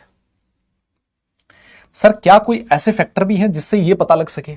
देखो अभी तक तो हमने जो फैक्टर देखा है ना, हमने जो फैक्टर देखा है वो सिर्फ और सिर्फ लिगेंड का इफेक्ट देखा है कि डायरेक्शन देखिए लिगेंड कहां से आ रहा है, कहां से कैसे आ रहा है, उसके बेसिस पे हमने स्प्लिटिंग को समझाने की कोशिश करी है। लेकिन मैं आपको बताऊं, सिर्फ एक ही इफेक्ट नहीं होता, सिर्फ एक ही फैक्टर नहीं होता कि जिसकी वजह से स्प्लिटिंग एनर्जी ज्यादा होगी कम होगी, है ना। सिर्फ एक फैक्टर से नहीं पता लगता, है ना। कोई भी एक सिंगल फैक्टर नहीं है जिसकी वजह से आप बता सको कि ये एनर्जी ज्यादा होगी या कम होगी। सर ऐसे देयर आर मल्टीपल फैक्टर्स जो डिपेंड करते हैं, जिसके ऊपर आपकी crystal field splitting energy depend करती है। और उसमें सबसे जो पहला फैक्टर है वो है distance between ligand and central metal. अब तुम मुझे खुद बताओ यार, है ना, अब तुम इतने तो समझदार तुम खुद हो, ये है मेटल, है ना, मेटल का फील्ड ऑर्बिटल, और इधर से आ रहा है लिगेंड। लिगेंड भी क्या लेके आ रहा है? लिगेंड भी अपने पास इलेक्ट्रॉन लेके आ रहा है।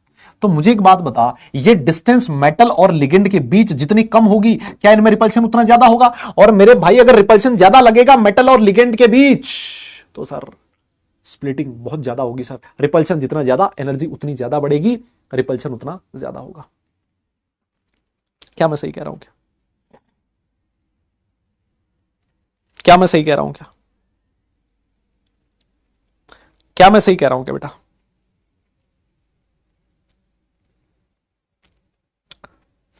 यस, क्या मैं सही कह रहा हूं? बिल्कुल सही कह रहे हो सर। बस तो ये लिख लो बेटा, ये जो डिस्टेंस है वो जितनी कम होगी रिपल्शन उतना ज्यादा लगेगा और स्प्लिटिंग उतनी ही ज्यादा होगी, स्प्लिटिंग एनर्जी की वैल्यू उतनी ही ज्यादा होगी। नोट कीजिए इसको, है ना, नोट कीजिए उसको। हो जाए, चलते हैं आगे। यस हो जाएगा तो डन लिखिए, फिर आगे चलते हैं। ये सबसे पहला फैक्टर है जो स्प्लिटिंग एनर्जी को डिफाइन करता है ना, जो स्प्लिटिंग एनर्जी को डिफाइन करता है।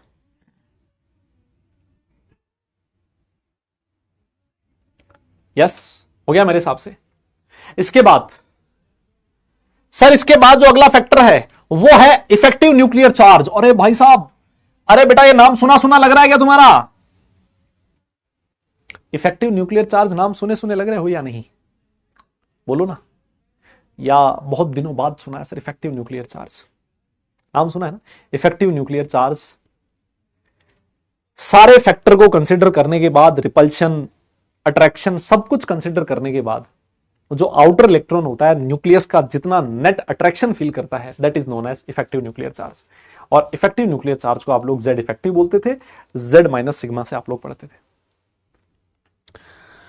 तो क्या लगता है आपको, अगर इफेक्टिव न्यूक्लियर चार्ज ज्यादा होगा तो स्प्लिटिंग पे क्या फर्क पड़ेगा? आपका दिल क्या कह रहा है?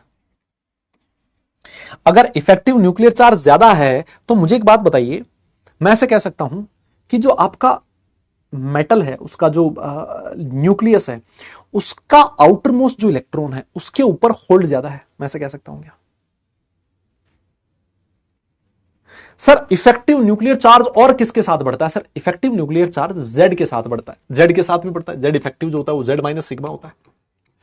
मतलब अगर आपका मेटल के ऊपर जितना ज्यादा पॉजिटिव चार्ज है ना, जितना ज्यादा पॉजिटिव चार्ज है मेटल के पास, जितने ज्यादा नंबर ऑफ प्रोटॉन्स हैं, मैं कहता हूं उसका इफेक्टिव न्यूक्लियर चार्ज भी ज्यादा हो सकता है ना, एक कंडीशन में।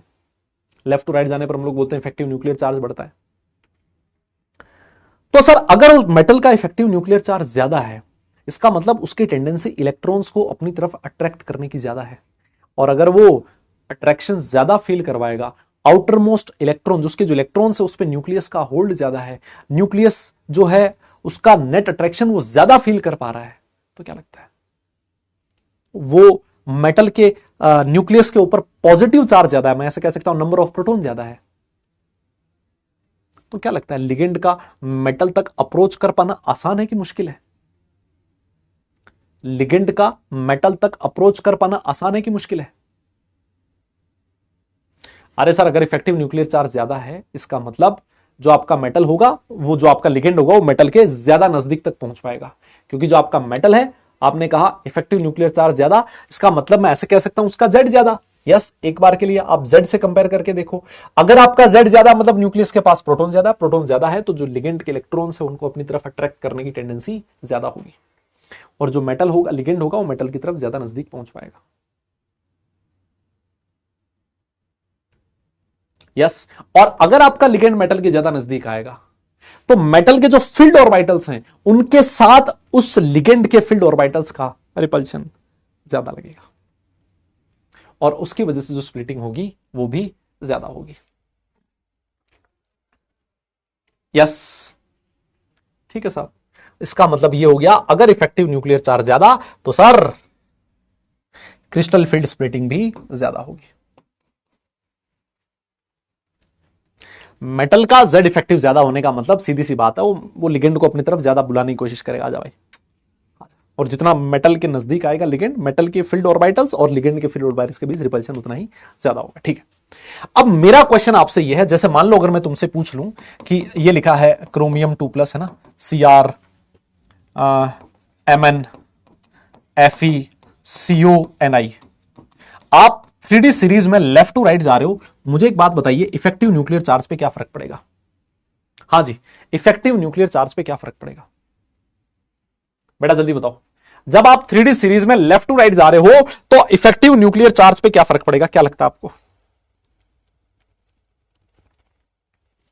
इफेक्टिव न्यूक्लियर चार्ज पे क्या फर्क पड़ेगा? पढ़ा है ना तुम लोगों ने अब यार इफेक्टिव न्यूक्लियर चार्ज की कैलकुलेशन वापस। हाँ सर, एक पीरियड में सर जनरली ऐसा होता है कि लेफ्ट टू राइट जाने पर इफेक्टिव न्यूक्लियर चार्ज बढ़ता है। सर सबसे पहली चीज आपको यह पता लग गई कि एक पीरियड में लेफ्ट टू राइट जाने पर इफेक्टिव न्यूक्लियर चार्ज बढ़ेगा। ठीक है सर, और अगर बढ़ेगा इसका मतलब क्रिस्टल फील्ड स्प्लिटिंग एनर्जी की वैल्यू भी बढ़नी चाहिए। लेफ्ट टू राइट जाने पर क्रिस्टल फील्ड स्प्लिटिंग एनर्जी की वैल्यू भी बढ़नी चाहिए सर। ठीक बात है सर, ये तो मैं समझ में आ गया। अब मुझे एक चीज और बताओ, आप लोगों ने यह भी पढ़ा है, मान लो एक एलिमेंट है 3D सीरीज का, एक है 4D सीरीज का, और एक है 5D सीरीज के एलिमेंट्स, एक पर्टिकुलर ग्रुप की मैं बात कर रहा हूं, इफेक्टिव न्यूक्लियर चार्ज का ऑर्डर क्या होगा? 3D 4D और 5D सीरीज में इफेक्टिव न्यूक्लियर चार्ज का ऑर्डर क्या होता है? डी ब्लॉक एलिमेंट में जब आप डाउन द ग्रुप जाते हो तो इफेक्टिव न्यूक्लियर चार्ज पे क्या फर्क पड़ता है? किसका इफेक्टिव न्यूक्लियर चार्ज सबसे ज्यादा होगा 3D 4D और 5D में? 3D 4D और 5D में किसका इफेक्टिव न्यूक्लियर चार्ज ज्यादा होगा? डिक्रीज करेगा। बहुत बढ़िया बेटा, very good very good very good.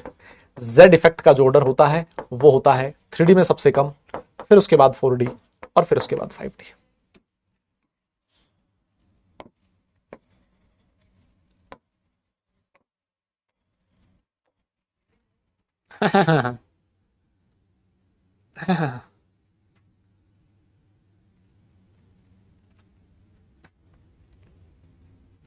Down the group जाने पर 3D 4D 5D में इफेक्टिव न्यूक्लियर चार्ज बढ़ता है।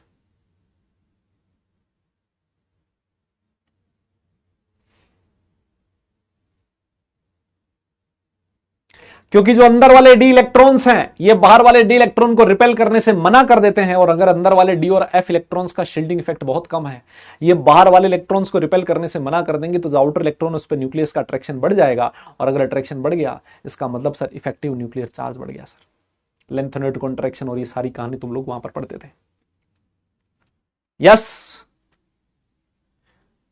अगर ऐसा है सर जेड इफेक्टिव का वैल्यू अगर डाउन द ग्रुप जाने पर बढ़ रहा है, इसका मतलब सर इफेक्टिव ये जो हमारा डेल्टा का वैल्यू होगा सर ये भी बढ़ेगा।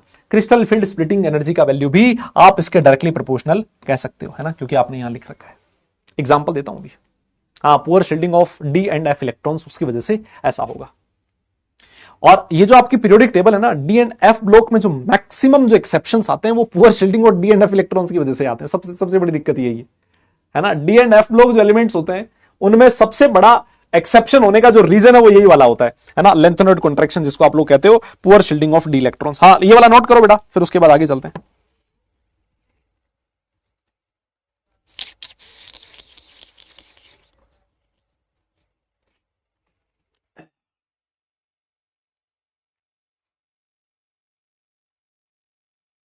हो गया, डन है। यस, अरे बेटा वो तो 4D और 5D की साइज लगभग बराबर होती थी, वो आप साइज का बोल रहे हो, है ना। कोई बोल रहा है सर 4D और 5D लगभग बराबर, वो साइज बराबर होती थी, है ना, साइज बराबर होती थी। ठीक है साहब, आइए आइए आइए। तो यहां पर आप एक काम करो, है ना, मान लो मैं तुमसे ऑर्डर ऑफ डेल्टा पूछ लूं, मतलब ऑर्डर ऑफ स्प्लिटिंग एनर्जी पूछ लूं, किस किस के बीच। सबसे पहले मान लो मैंने लिखा है आपके सामने, एक लिख दिया मैंने NiCl4 2 माइनस, PdCl4 2 माइनस, और एक लिख दिया मैंने, ये बेटा क्वेश्चन ही हैं। बहुत सारे बच्चों को ये लगता है कि साहब आप क्वेश्चन नहीं करवा रहे, ये अपने आप में क्वेश्चन ही हैं जो मैं करवा रहा हूं, ठीक है। और फिर उसके बाद मान लो एक मैंने ऐसे लिख दिया Fe H2O6 2 प्लस Fe नहीं CO H2O6 2 प्लस।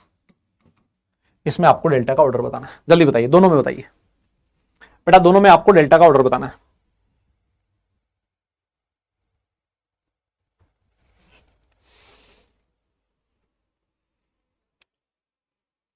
है ना। और आप लोग चाहो तो ये भी लिख सकते हो, कोई दिक्कत नहीं है सच। FeNS363 प्लस और CuNS363 प्लस। हो गया क्या? हो गया पक्का? यस। अरे सर देखो बाकी सब कुछ सेम है, देखो निकल की ऑक्सीडेशन स्टेट यहां पर +2 है, पैलेडियम भी +2 है और प्लेटिनम भी +2 है ना, हर जगह हमारा निकल पैलेडियम और +2 इनका ऑक्सीडेशन स्टेट +2 है। और सर देखो लिगेंड भी सेम है, लेकिन सर देखो निकल जो है ना हमारा ये 3D सीरीज का एलिमेंट है सर जो पैलेडियम है ना ये 4D सीरीज का एलिमेंट है, इसी वजह से मैंने आपको 3D 4D 5D series elements लिखा दिए थे। और जो प्लेटिनम है ना सर वो 5D सीरीज का एलिमेंट्स है। और अभी आपने बोला कि जो इफेक्टिव न्यूक्लियर चार्ज है वो डाउन द ग्रुप जाने पर बढ़ता है, और अगर डाउन द ग्रुप जाने पर बढ़ेगा इसका मतलब जो डेल्टा का वैल्यू है वो भी डाउन द ग्रुप जाने पर बढ़ेगा। इनमें तो मेरे हिसाब से कोई दिक्कत नहीं है, यहां पर Fe+2 है और यहां पर कोबाल्ट भी +2 है। अभी आपने बोला कि Fe और CO में से लेफ्ट टू राइट जाने पर सर Z इफेक्टिव बढ़ेगा, और Z इफेक्टिव बढ़ेगा तो डेल्टा का वैल्यू भी बढ़ेगा। अगर डेल्टा वैल्यू यहां बढ़ेगा तो डेल्टा का वैल्यू यहां पर भी बढ़ेगा। बोलिए क्या मेरी बात समझ में आ रही है आपको? यस बेटा बोलना पड़ेगा, और अगर आप लोग लिख लिए हो तो डन लिखना पड़ेगा, है ना। ये वाला थोड़ा सा एग्जांपल को ध्यान रखना आपको, है ना, ऊपर वाले का ये तो सबको पता लग जाता है ना, कि लिगेंड जो है उसका कोई इफेक्ट हो नहीं रहा और ऑक्सीडेशन स्टेट का कोई इफेक्ट नहीं हो रहा, सिर्फ और सिर्फ फर्क पड़ रहा है किसका? सेंट्रल मेटल का। सेंट्रल मेटल का Z इफेक्टिव बढ़ेगा, इसका मतलब सर इफेक्ट आपका जो स्प्लिटिंग एनर्जी है उसका वैल्यू भी बढ़ेगा। यस डन है पक्का? वेरी गुड सर, बहुत ही बढ़िया। तो इसके बाद हम लोग अब आगे चलते हैं और अगले इफेक्ट के बारे में बात करते हैं। और जो अगला इफेक्ट है वो है sir positive oxidation state of central metal. अरे positive oxidation state of central metal, अरे सर एक बात बताइए, आप एक बात बताओ सर, मेटल पे जितना ज्यादा पॉजिटिव चार्ज होगा उसकी लिगेंड के साथ बॉन्ड बनाने की टेंडेंसी उतनी ज्यादा होगी। मेटल पे जितना ज्यादा पॉजिटिव ऑक्सीडेशन स्टेट, मतलब मेटल उतना ही इलेक्ट्रॉन का भूखा है, और जितना भूखा है वो लिगेंड को उतना नजदीक अपने पास बुलाएगा। है ना। और जितना नजदीक आएगा लिगेंड मेटल की तरफ, क्योंकि लिगेंड पे चार्ज है पार्शियल नेगेटिव, मेटल पे चार्ज है पॉजिटिव, और जितना ज्यादा पॉजिटिव चार्ज होगा लिगेंड मेटल के उतना नजदीक आ पाएगा, और जितना नजदीक आएगा सर उनके बीच स्प्लिटिंग उतनी ही ज्यादा होगी। नोट कर लो, positive oxidation state of metal, है ना। यहां तो कोई दिक्कत है ही नहीं मेरे हिसाब से बेटा, इसमें तो कोई डाउट नहीं है ना किसी को। जितना ज्यादा पॉजिटिव चार्ज लिगेंड उतना नजदीक आएगा, और लिगेंड जितना नजदीक आएगा रिपल्शन उतना ज्यादा होगा, और रिपल्शन जितना ज्यादा होगा सर आपका डेल्टा का वैल्यू भी उतना ही ज्यादा होगा। इसमें किसी को कोई दिक्कत है क्या? नहीं नहीं बता दो भाई, अभी भी कोई दिक्कत हो तो अभी उसको सही कर लेते हैं।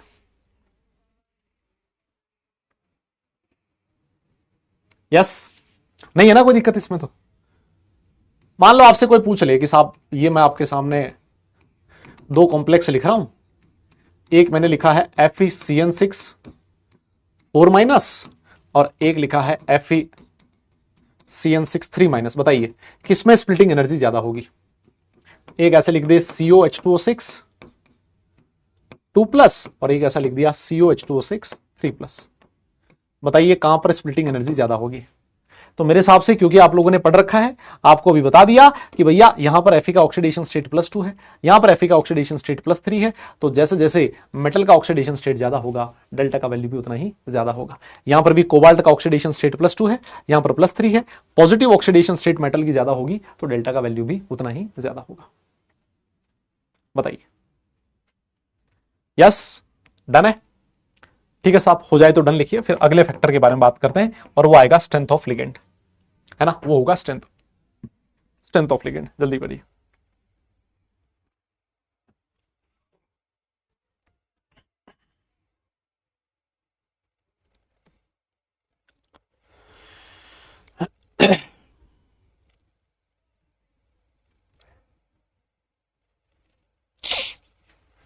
डन? पक्का? चलें आगे? यस, चलिए सर, नेक्स्ट जो फैक्टर है बेटा, नेक्स्ट फैक्टर है स्ट्रेंथ ऑफ लिगेंड। लिगेंड का स्ट्रेंथ ज्यादा है, स्ट्रेंथ ज्यादा समझते हो आप, कि उसकी मेटल को इलेक्ट्रॉन पेयर देने की, इलेक्ट्रॉन पेयर डोनेट करने की टेंडेंसी ज्यादा है। ये मेटल है, और ये जो लिगेंड है मेटल को उतना ही ज्यादा इलेक्ट्रॉन पेयर डोनेट करना चाहता है। बार बार एक ही बात आ रही है, इलेक्ट्रॉन पेयर ज्यादा डोनेट करना चाहता है, वो ज्यादा इलेक्ट्रॉन डेंसिटी लेके आ रहा है। Delta is directly proportional to strength of ligand. हर बार एक ही चीज आ रही है, रिपल्शन ज्यादा, स्प्लिटिंग एनर्जी ज्यादा। रिपल्शन कब ज्यादा होगा? जब मेटल और लिगेंड आपस में एक दूसरे के साथ जुड़ना चाहते होंगे, तब रिपल्शन ज्यादा होगा। मान लो दोनों के बीच कोई अट्रैक्शन ही नहीं है, यार तो सर बहुत दूर दूर है एक दूसरे से, कोई मतलब नहीं है। बहुत बढ़िया सर। जैसे मान लो मैं आपसे एग्जांपल दे देता हूं, एक मैंने एग्जांपल ऐसे लिख दिया FeCN6 3 माइनस और 3 माइनस सॉरी, और एक लिख दिया FeH2O6 3 प्लस। बताइए कहां पर डेल्टा का जो वैल्यू है वो ज्यादा होगा? एक बार मान लो ऐसे लिख दिया क्रोमियम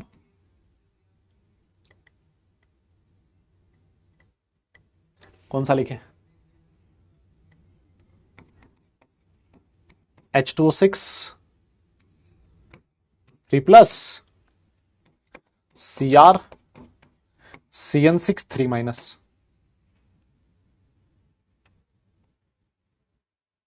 यस, बताइए, मेरे हिसाब से हो जाना चाहिए यार, इसमें तो कोई दिक्कत आनी नहीं चाहिए। आएगी क्या? सर यहां Fe का ऑक्सीडेशन स्टेट कितना है सर? +3 है, और यहां Fe का ऑक्सीडेशन स्टेट +3 है, तो सर ऑक्सीडेशन स्टेट से तो कोई फर्क नहीं पड़ रहा। लेकिन सर जो Cn माइनस है, सर ये तो आपने बोला था स्ट्रॉन्ग फील्ड लिगेंड होता है, और सर यहां जो लिगेंड है H2O है, और H2O सर कैसा होता है? वीक फील्ड लिगेंड है। सर यहां स्ट्रेंथ ऑफ लिगेंड ज्यादा, तो इसकी स्प्लिटिंग एनर्जी ज्यादा होगी। यहां पर भी देखिए सर H2O है, सर ये तो वीक फील्ड लिगेंड है, यहां क्रोमियम का ऑक्सीडेशन स्टेट +3 और यहां पर भी +3 है, और सर यहां जो Cn है वो स्ट्रॉन्ग फील्ड लिगेंड है, तो सर यहां पर भी सेम लॉजिक लगेगा, इसका स्प्लिटिंग एनर्जी ज्यादा होगा।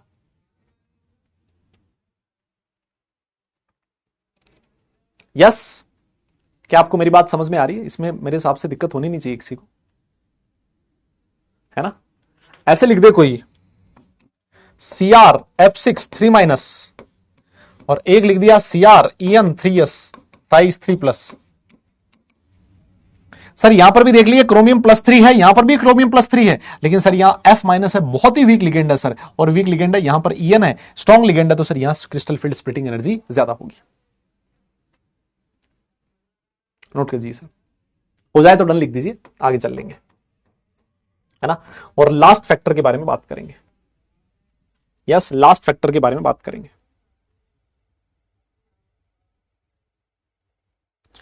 लास्ट फैक्टर के बारे में बात करेंगे।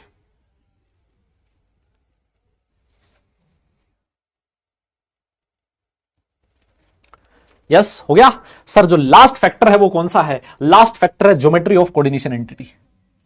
ये इतना ज्यादा काम नहीं आता, है ना, ये इतना ज्यादा काम नहीं आता। ज्योमेट्री का मतलब हमने ये पढ़ा है कि जो स्क्वायर प्लेनर है उसमें ज्यादा होगी स्प्लिटिंग, ऑक्टाहेड्रल में और कम होगी, और टेट्राहेड्रल में सबसे कम होगी। बस ये तो इसमें इतना ही है ना, ये वाला जो फैक्टर है वो इतना ही है।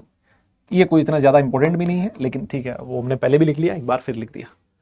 तो यहां से एक चीज समझ में आ रही है कि साहब जो स्प्लिटिंग एनर्जी है वो एक कोई सिंगल फैक्टर पे डिपेंड नहीं कर रही, वो क्वेश्चन की डिमांड पे डिपेंड करता है कि क्वेश्चन में क्या लिखा है। यस जो वापस एक बार के लिए फटाफट रिवाइज कर लेते हैं ना, जो भी आपको फैक्टर बताए हैं एक बार फटाफट से हम लोग रिवाइज कर लेते हैं।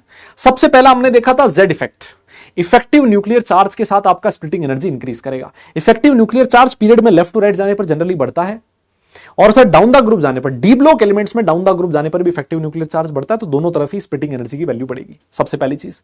दूसरा हमने लिखा था कि भाई अगर आपका लिगेंड और मेटल के बीच दूरियां कम है, डिस्टेंस कम है, जेड इफेक्टिव न्यूक्लियर चार्ज ज्यादा है, दूरियां कम है, डिस्टेंस कम है, रिपल्शन ज्यादा, तो इफेक्टिव आपका स्प्लिटिंग ज्यादा होगा। आपके लिगेंड का स्ट्रेंथ जितना ज्यादा होगा आपका स्प्लिटिंग उतना ज्यादा होगा। आपका जो मेटल है उसके ऊपर पॉजिटिव चार्ज जितना ज्यादा होगा सर उसकी स्प्लिटिंग उतनी ज्यादा होगी। और सबसे लास्ट में हमने पढ़ा कोऑर्डिनेशन एंटिटी किस तरह की है, डेल्टा एसपी सबसे ज्यादा, फिर डेल्टा और फिर डेल्टा टी। ये 4-5 फैक्टर तो है यार, यस ये 4-5 फैक्टर तो है जिनके ऊपर डिपेंड करता है आपकी क्रिस्टल फील्ड स्प्लिटिंग एनर्जी। मेरी बात समझ में आ रही है क्या? अब बहुत बार बच्चा जो है ना वो ये कहता है, बहुत बार बच्चा ये कहता है कि साहब अगर मान लो एक से ज्यादा फैक्टर आ गए फिर क्या करें? मैंने कहा बेटा एक से ज्यादा फैक्टर आ सकता है ना, ऐसा कोई दिक्कत नहीं है, लेकिन फिर कुछ एडिशनल इंफॉर्मेशन और भी गिवन होगी जिससे क्वेश्चन तेरा सॉल्व हो जाएगा, तो ये फैक्टर अपने दिमाग में रख। लेकिन जनरली ऐसा क्वेश्चन नहीं पूछता है, क्योंकि उसको पता है कि कौन सा फैक्टर ज्यादा डोमिनेटिंग है। ये आपको नहीं पता ना कि चार्ज का इफेक्ट ज्यादा डोमिनेटिंग है या फिर स्ट्रेंथ ऑफ लिगेंड ज्यादा डोमिनेटिंग है। हाँ मिक्स क्वेश्चन ऐसे हो सकता है, एक के पास ऑक्सीडेशन स्टेट भी ज्यादा और लिगेंड भी स्ट्रॉन्ग है, एक के पास ऑक्सीडेशन स्टेट कम है और लिगेंड भी वीक है, तो सर दोनों फैक्टर ये बात कह रहे हैं कि जिसकी ज्यादा ऑक्सीडेशन स्टेट, जिसके पास स्ट्रॉन्ग लिगेंड, उसका डेल्टा ज्यादा होगा। मेरी बात समझ रहे हो? तो ऐसा नहीं होगा कि वो एकदम से ऐसा कुछ भी क्वेश्चन पूछ लेगा कि भाई ये भी बता दो, ये नहीं पता लगा सकते ना। ये कुछ फैक्टर्स हैं, इसको कांस्टेंट रखो तो इसका इफेक्ट देखना है, तो उसका इफेक्ट देखना है तो बाकी चीजों को कांस्टेंट रखना पड़ेगा, उससे आपके क्वेश्चंस हो जाएंगे, है ना। आप चिंता ना करें, मैंने आज तो आपको हालांकि वो मैं नहीं दे रहा हूं, ये डीपीपी नहीं मिलेगी, लेकिन जो कल आपको डीपीपी मिलेगी उसमें इस पे ढेर सारे क्वेश्चंस है ना, 10-15 क्वेश्चन मैंने उसके ऊपर डाले, ठीक है, 10-15 क्वेश्चन आपके आएंगे, तो उसके अंदर डीपीपी के अंदर तो आप सारे क्वेश्चंस बड़े आराम से सॉल्व कर सकते हो, है ना। बहुत बढ़िया, चलिए सर, अब ये तो हमें समझ में आ गया कि किसका क्या है कैसे है। अब जो तुम्हारे दिमाग में सबसे बड़ा दिक्कत था ना कि हाई स्पिन कॉम्प्लेक्स कब बनता है, लो स्पिन कॉम्प्लेक्स कब बनता है, ये कैसे पता लगे, ये देखना, मतलब आपको मजा आ जाएगा, है ना, ये चीज करके मजा आ जाएगा। न्यू वॉच, न्यू नहीं है बेटा, ये तो पुरानी है, मतलब पुरानी है यार, लव यू बेटा। क्रिस्टल फील्ड थ्योरी समझ नहीं आ रही यार, कैसी बात कर रहे हो, मैंने सबसे ज्यादा दम ही क्रिस्टल फील्ड थ्योरी पे लगाया अभी तक, है ना, और तुम कह रहे हो समझ नहीं आ रहा यार, तो गलत बात है। अब ये देखो, ये बच्चा भी कह रहा है कि स्प्लिटिंग एनर्जी क्या होती है। यार स्प्लिटिंग एनर्जी ऐसे तो क्वेश्चन मत पूछो यार, अभी थोड़ी देर पहले बताया था, है 11th में इनऑर्गेनिक में टॉप किया था। अरे बहुत बढ़िया बेटा, बहुत बहुत मुबारक हो। बोर्ड एग्जाम में सॉलिड स्टेट से क्वेश्चन आ गया है 70%, बता। नहीं क्यों आएगा, सॉलिड स्टेट से तो हट चुका ना, सीबीएसई के सिलेबस में है ही सॉलिड स्टेट तो बेटा। लेकिन सर ऑक्सीजन +3 के साथ तो एसएफएल की तरह बिहेव करता है ना। हाँ बेटा CO3+ होता है, वो CO3+, है ना, वो CO3+ होता है, CR3+ नहीं होता। Sir it mean sir ji most dominating factor is distance, मतलब डिस्टेंस से ही बाकी फैक्टर्स आ रहे हैं। देखो डिस्टेंस का तो आपको डायरेक्ट पता नहीं लगेगा ना, आपको कैसे पता लगेगा कि लिगेंड और मेटल के बीच डिस्टेंस ज्यादा है? क्यों, तुमने झांक के देखा उस कमरे में? आपको कैसे पता लगा डिस्टेंस कहां ज्यादा और कहां कैसे? भाई आपको मतलब पता तो तभी लगेगा ना जब डिस्टेंस आप ऐसे देख के बता सकते हो, वो नहीं पता लगता।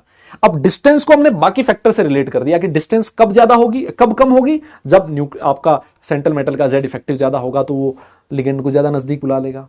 अगर मेटल के पास पॉजिटिव ऑक्सीडेशन स्टेट होगी तब भी लिगेंड मेटल के ज्यादा नजदीक आ जाएगा, डिस्टेंस कम हो जाएगी।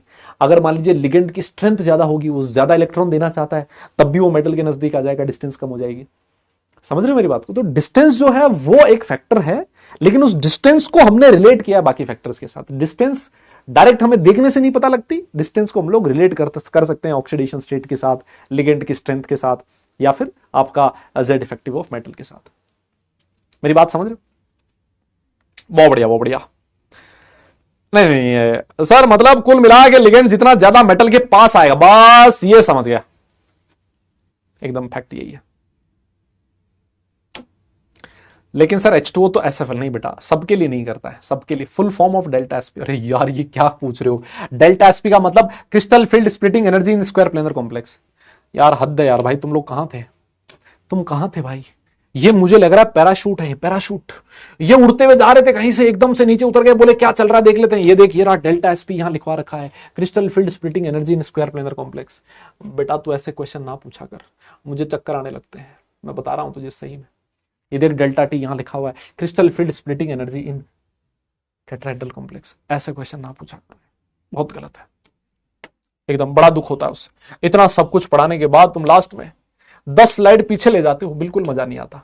आओ अब हम लोग थोड़ा सा और आगे चलते हैं और कहानी को थोड़ा और इंटरेस्टिंग बनाते हैं। आइए अब समझिएगा आप लोग, हाई स्पिन और लो स्पिन। आपके दिमाग में क्वेश्चन आ रहा था कि साहब आपका जो स्ट्रॉन्ग लिगेंड होता है, हमने कहा था वो पेयरिंग करवा देता है, वीक लिगेंड पेयरिंग नहीं करवा देता। रीजन क्या है? कैसे पता लगा था कि ये जो लिगेंड है वो पेयरिंग करवाएगा और ये लिगेंड नहीं करवाएगा? कैसे पता लगा था कि कौन सा लिगेंड स्ट्रॉन्ग है और कौन सा लिगेंड स्ट्रॉन्ग वीक है? ये बताएंगे अभी। आइए सुनिएगा मेरी बात को, और एग्जाम्पल जो है ना, एग्जाम्पल मैं आपको ऑक्टाहेड्रल कॉम्प्लेक्स वाला ही दे देता हूं, है ना। कोई सा भी एग्जाम्पल ले लो, उससे कोई फर्क नहीं पड़ेगा, हमें समझने के लिए मैंने एग्जाम्पल ले लिया है ऑक्टाहेड्रल कॉम्प्लेक्स वाला, समझो। तो ऑक्टाहेड्रल कॉम्प्लेक्स में एनर्जी किसकी ज्यादा होती है? ईजी की, और T2G की कम होती है ना। और यहां पर ऑक्टाहेड्रल में ईजी की ज्यादा और T2G की कम। समझना देगा, एकदम मजा आ जाएगा तुम्हें पढ़ के। आओ सर, ये हमारे ईजी है और ये हमारे T2G है। ये जो केस में लिख रहा हूं, ये लिख रहा हूं मैं वीक फील्ड लिगेंड के लिए, और ये वाला जो केस में लिख रहा हूं बेटा स्ट्रॉन्ग फील्ड लिगेंड के लिए, है ना। समझिएगा, सुनो, आपको क्या करना है, आपको पहला इलेक्ट्रॉन फिल करना है। सोचिए अगर कोई आपसे ये कह दे कि आपको डी में पहला इलेक्ट्रॉन फिल करना है, तो आपने क्या किया? पहला इलेक्ट्रॉन यहां फिल कर दिया। सर इसमें तो कोई दिक्कत नहीं है, वीक हो चाहे स्ट्रॉन्ग हो, जिसकी एनर्जी कम है उसमें पहले इलेक्ट्रॉन जाएगा, इसमें जाएगा सर। अगर स्ट्रॉन्ग हुआ तब भी यहां जाएगा, ठीक है। दूसरा इलेक्ट्रॉन फिल करना, आप बोलोगे सर यहां जाएगा, चाहे वो स्ट्रॉन्ग है चाहे वो वीक है, दोनों जगह पर यहां जाएगा। तीसरा इलेक्ट्रॉन फिल करना है, सर यहां जाएगा, और सर यहां पर भी यहां जाएगा। सर 3 तक तो कोई दिक्कत नहीं है। जब आप 3 इलेक्ट्रॉन फिल करोगे ना, तो तीनों इलेक्ट्रॉन तक इलेक्ट्रॉनिक कॉन्फ़िगरेशन में कोई डिफरेंस नहीं आएगा। यहां पर भी T2G में एक एक इलेक्ट्रॉन भरेगा, यहां पर भी एक एक इलेक्ट्रॉन भरेगा।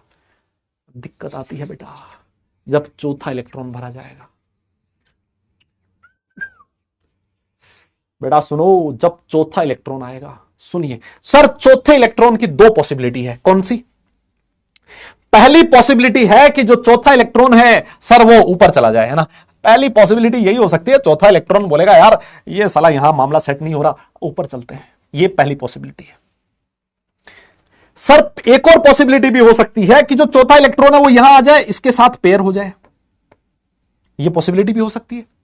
लेकिन सर एक बात बताइए, अब आप एक बात बताइए, अगर इस इलेक्ट्रॉन को यहां पेयर होना है तो सर देखो, इस पे भी चार्ज नेगेटिव, इस पे भी चार्ज नेगेटिव, 2 सेम चार्ज वालों को एक छोटे से कमरे में पैक करना चाहते हो।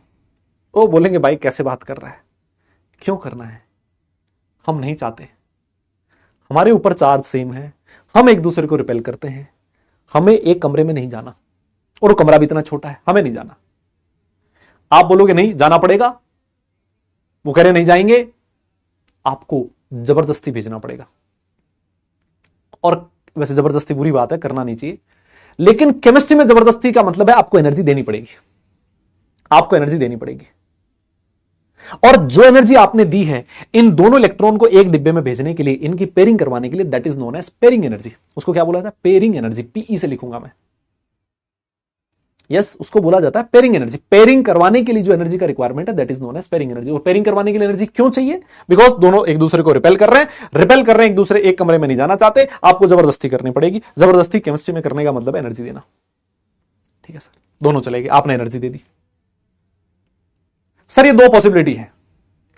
होता क्या है, अगर आपका लिगेंड वीक है, सोचो अगर आपका लिगेंड वीक है तो ये जो डिस्टेंस होगी ये काफी कम होगी वीक के केस में। अगर ये डिस्टेंस बहुत कम है तो मुझे बताइए उस इलेक्ट्रॉन के लिए एनर्जेटिकली फेवरेबल कंडीशन क्या है? आपके लिए एनर्जेटिकली फेवरेबल कंडीशन क्या है? आपको लगेगा साला यहां पेयरिंग करवाने के लिए तो एनर्जी मुझे चाहिए ज्यादा, ये वाली एनर्जी का गैप है कम, तो इलेक्ट्रॉन को पेयर क्यों करवाना, इलेक्ट्रॉन को यहां भेज दो ना। That is more energetically favourable condition. आपको यहां ज्यादा एनर्जी देनी पड़ रही है, यहां कम देनी पड़ रही है, तो वही बात होगी। घर पे आपको कोई काम करवाना था, एक आपसे बोल रहा है 50 रुपए लूंगा, दूसरा कह रहा है 20 रुपए में काम चल जाएगा, तो आप तो 20 रुपए वाले पाथ पे जाओगे ना, 50 रुपए वाले पाथ पे क्यों जाओगे? आपको लगेगा कि यहां पेयर करवाने के लिए ज्यादा एनर्जी चाहिए और ये स्प्लिटिंग एनर्जी कम है, तो भैया आप इतनी एनर्जी खर्च करो ना, ज्यादा एनर्जी क्यों खर्च करोगे? तो आपका जो इलेक्ट्रॉन है वो यहां चला जाएगा, क्योंकि ऊपर जाना आसान है उस इलेक्ट्रॉन के लिए, यहां सर रहना ज्यादा मुश्किल है क्योंकि यहां ज्यादा एनर्जी की रिक्वायरमेंट है। तो इसका मतलब एक्चुअली होता क्या है मैं आपको बताऊं, जब आप वीक लिगेंड लेते हो ना बेटा, जब आप वीक लिगेंड लेते हो ना, उस वीक लिगेंड के केस में ये जो डेल्टा होता है इसकी वैल्यू पेयरिंग एनर्जी से कम होती है। पेयरिंग एनर्जी की वैल्यू ज्यादा होती है और डेल्टा की वैल्यू कम होती है। इस वजह से आपका इलेक्ट्रॉन पेयरिंग होने की बजाय ऊपर चला जाता है, नो पेयरिंग ऑफ इलेक्ट्रॉन। और अगर इलेक्ट्रॉन ऊपर चला गया तो आप देखोगे नंबर ऑफ अनपेड इलेक्ट्रॉन ज्यादा हो गए, आप बोलते हो सर ये हाई स्पिन कॉम्प्लेक्स है, क्योंकि अनपेड इलेक्ट्रॉन ज्यादा, स्पिन ज्यादा। क्या आप मेरी बात को समझ रहे हो? और यहां आओ, यहां आओ बेटा, यहां आओ, इधर इधर इधर। सर हो क्या रहा है स्ट्रॉन्ग फील्ड लिगेंड के केस में? सर ये जो एनर्जी है ना ये बहुत ज्यादा है सर स्ट्रॉन्ग फील्ड लिगेंड बहुत ज्यादा स्प्लिटिंग करता है सर। अरे भैया अगर स्प्लिटिंग बहुत ज्यादा कर रहा है, ये डिस्टेंस बहुत ज्यादा है, तो उस इलेक्ट्रॉन को यहां से यहां भेजने में तो पसीने निकल जाएंगे। इससे अच्छी बात क्या है, इलेक्ट्रॉन को बोले ये पेयर करवा दो। क्यों? क्योंकि इस केस में बेटा डेल्टा बहुत ज्यादा है पेयरिंग एनर्जी से, इलेक्ट्रॉन को पेयर करवाना बहुत मुश्किल है सर। इस वजह से सर पेयरिंग हो जाएगी इलेक्ट्रॉन की। और सर अगर पेयरिंग हो गई है तो वहां देखिए 4 अनपेड इलेक्ट्रॉन थे, यहां 2 अनपेड इलेक्ट्रॉन हो गए, आप बोलोगे सर लो स्पिन कॉम्प्लेक्स का फॉर्मेशन हुआ है। इस वजह से पेयरिंग होती है और इस वजह से पेयरिंग नहीं होती। ऐसा कोई जो लॉजिक था वो वैलेंस बॉन्ड थ्योरी के पास नहीं था। वहां तो हम लोग ये कह देते थे स्ट्रॉन्ग लिगेंड है तो पेयरिंग करवा दो, वीक लिगेंड है तो पेयरिंग मत करवाओ। उसका लॉजिकल एक्सप्लेनेशन ये है, वीक लिगेंड है तो ये वैल्यू छोटी है, इलेक्ट्रॉन बड़े आराम से ऊपर चला जाएगा, क्योंकि पेयरिंग में ज्यादा एनर्जी चाहिए तो इलेक्ट्रॉन ऊपर चला गया, कोई पेयरिंग नहीं हुई। अगर आपका स्ट्रॉन्ग लिगेंड है तो ये एनर्जी बहुत ज्यादा है, इलेक्ट्रॉन को यहां से यहां भेजने में पसीना सब कुछ निकल जाएगा, बोले मत भेजो, यही पेयर करवा दो। क्यों भेजना है ऊपर? जरूरी थोड़ी है। ये स्ट्रॉन्ग लिगेंड करता है, ये वीक लिगेंड करता है। बताओ इसमें क्या दिक्कत है? मिल गया कि जवाब की नहीं मिला? बेटा आपको बोलना पड़ेगा जवाब मिला कि नहीं मिला। आपको जो कुछ कुछ डाउट आपके आ रहे थे, क्या वो डाउट क्लियर हुए कि नहीं हुए? मैं यहां पर पेयरिंग एनर्जी को किससे लिख रहा हूं? पी से लिख रहा हूं, है ना। पेयरिंग एनर्जीज और पी, नहीं तो बाद में कोई बोलेगा साहब ये पेयरिंग एनर्जी कहां से आ गया, ये पी कहां से आ गया, है ना। बोलिए बेटा, बोलना पड़ेगा, समझे क्या? यस। और इसी तरीके से आप बोल रहे हो सर ये सीरीज कैसे बनी, लिगेंड वाली ये सीरीज कैसे बनी थी, है ना। ये लिगेंड वाली सीरीज कैसे बनी थी सर, कि कौन सा लिगेंड वीक है कौन सा स्ट्रॉन्ग है? ये सीरीज ऐसे ही बनी थी। आपने क्या किया कि मेटल पकड़ा और लिगेंड देखते गए। पहले आपने H2O डाला, H2O ने स्प्लिटिंग कम करी, फिर आप Cn- लेके आए, उसने स्प्लिटिंग ज्यादा कर दी, तो आपने कहा H2O वीक है, Cn- स्ट्रॉन्ग है। फिर आप CO लेके आए, उसने और ज्यादा स्प्लिटिंग कर दी, आपने कहा सर CO और ज्यादा स्ट्रॉन्ग है। ऐसे करते करते आप एक मेटल के साथ अलग अलग लिगेंड लेके आए, सबका आपने स्प्लिटिंग एनर्जी चेक किया, जहां पर स्प्लिटिंग एनर्जी कम थी उस स्प्लिटिंग ऑर्डर को उस लिगेंड को उन लिगेंड्स को स्प्लिटिंग एनर्जी के इंक्रीजिंग ऑर्डर में अरेंज कर दिया।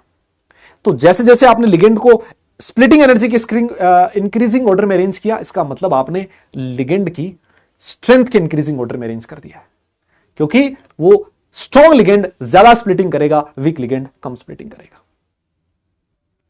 तो जो स्प्लिटिंग कम कर रहा था वीक लिगेंड था, ज्यादा कर रहा था स्ट्रॉन्ग ला, एक सीक्वेंस बना दिया, काम खत्म हो गया। ये लॉजिक है एक्चुअल। हम लोग उसको रिलेट करते थे कि भाई जहां पर कार्बन नाइट्रोजन डोनर है वो जनरली स्ट्रॉन्ग वाली कैटेगरी में आते हैं, जहां ऑक्सीजन और वो लिगेंड होता है, हेलोजन होते हैं, वो वीक लिगेंड वाली कैटेगरी में आते हैं। ये एक ऑब्जर्वेशन था सिर्फ, एक्चुअल रीजन ये था। क्या मेरी बात आपको समझ में आई कि नहीं है? बेटा बोलना पड़ेगा, बेटा बोलना पड़ेगा आपको। आइए चले आगे चले।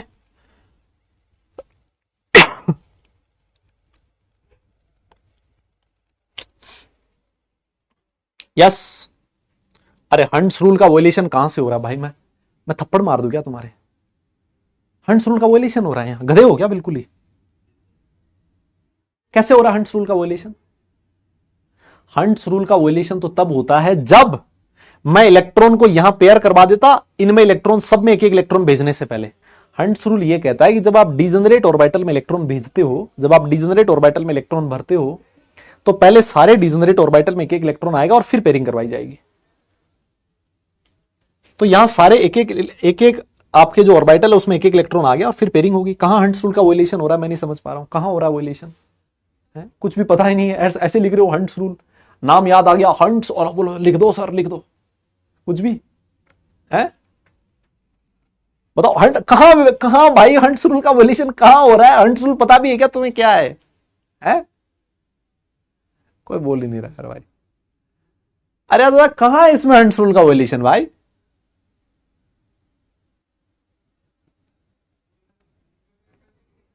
हाँ, थोड़ा थोड़ा बहुत पढ़ो बेटा, थोड़ा पढ़ो। ऑफबोर रूल का असर किसी का तो हो रहा है वोलेशन। अरे मुझे किसी पागल कुत्ते ने थोड़ी काटा है, अगर वोलेशन हो रहा होता तो मैं तुम्हें क्यों पढ़ाता? इसका मतलब नहीं हो रहा बेटा, है ना? वोलेशन तुम कर रहे हो, पढ़ाई नहीं करोगे, वो तुम्हारे कहीं पर लफड़ा है, उसको ठीक करो। कोई वोलेशन नहीं हो रहा है यहाँ पर, यहाँ सब कुछ सही है ना? आओ थोड़ा और आगे चलो, थोड़ा और आगे चलो। और अब आपको याद है मैंने कुछ एक्सेप्शंस लिखवाए थे, आपको याद है क्या तुम्हें? Exceptions of valence bond theory, कुछ कुछ याद आया क्या? हमने लिखे थे कि साहब जो NH3 होता है वो Cr2 प्लस Mn2 प्लस इनके लिए वीक लिगेंड की तरह बिहेव करता है, वीक लिगेंड की तरह बिहेव करता है, मतलब वो स्प्लिटिंग कम करता है। याद आया कुछ? सर हमने लिखा था कि CO3 प्लस और Cu2 प्लस के लिए आपका जो ऑक्सीजन डोनर है वो स्ट्रॉन्ग लिगेंड की तरह बिहेव करता है। कुछ कुछ याद आ रहा है? अभी समझाता हूं मैं क्यों करता है ऐसा। आओ रीजन समझते हैं।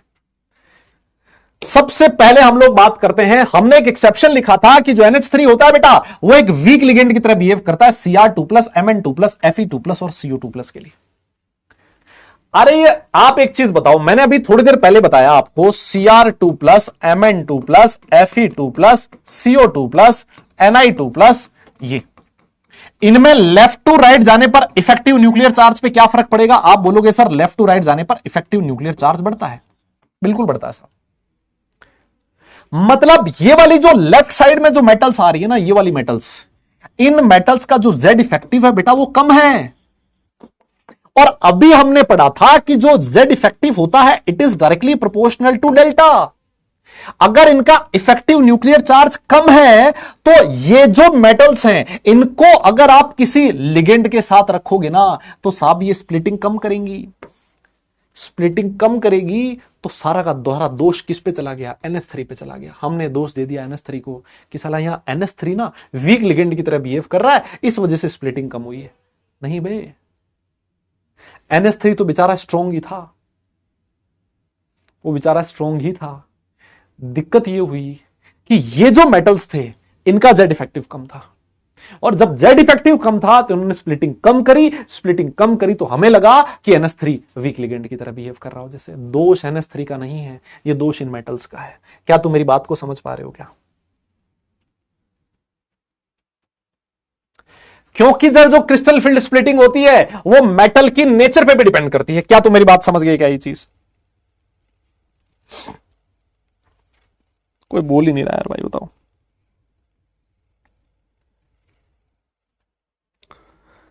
यस,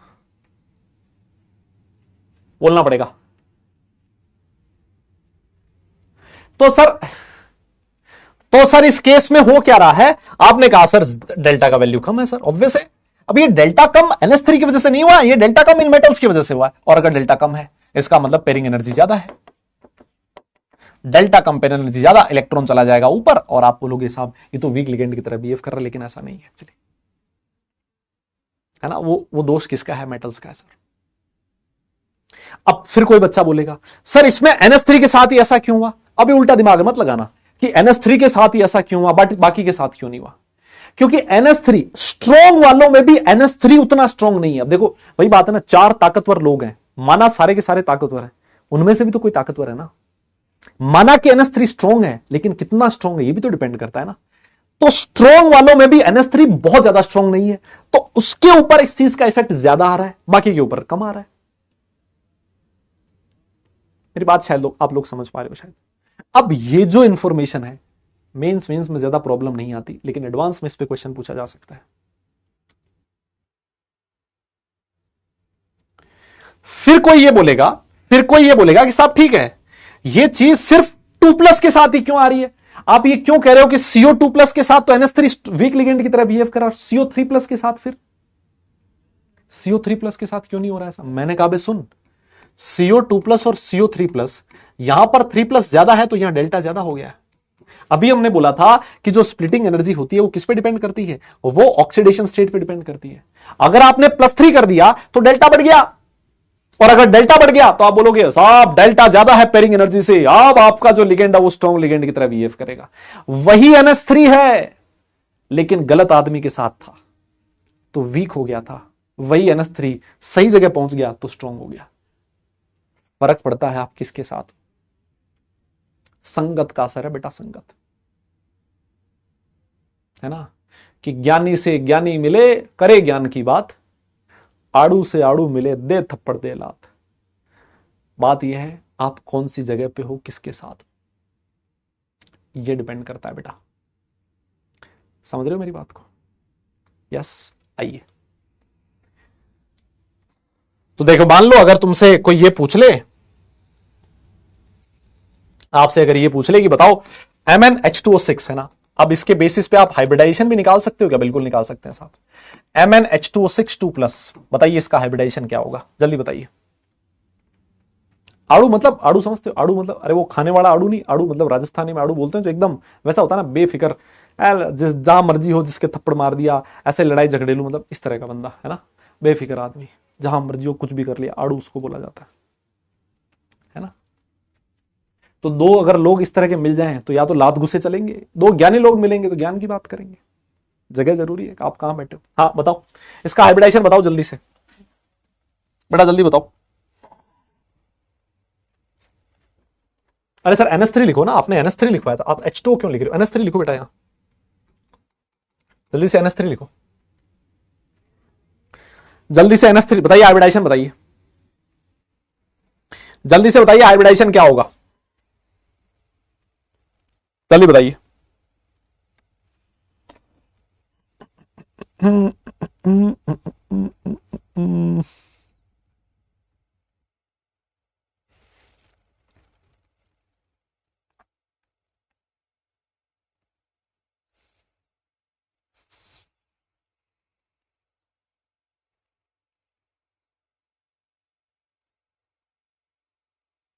हो गया sp3d2।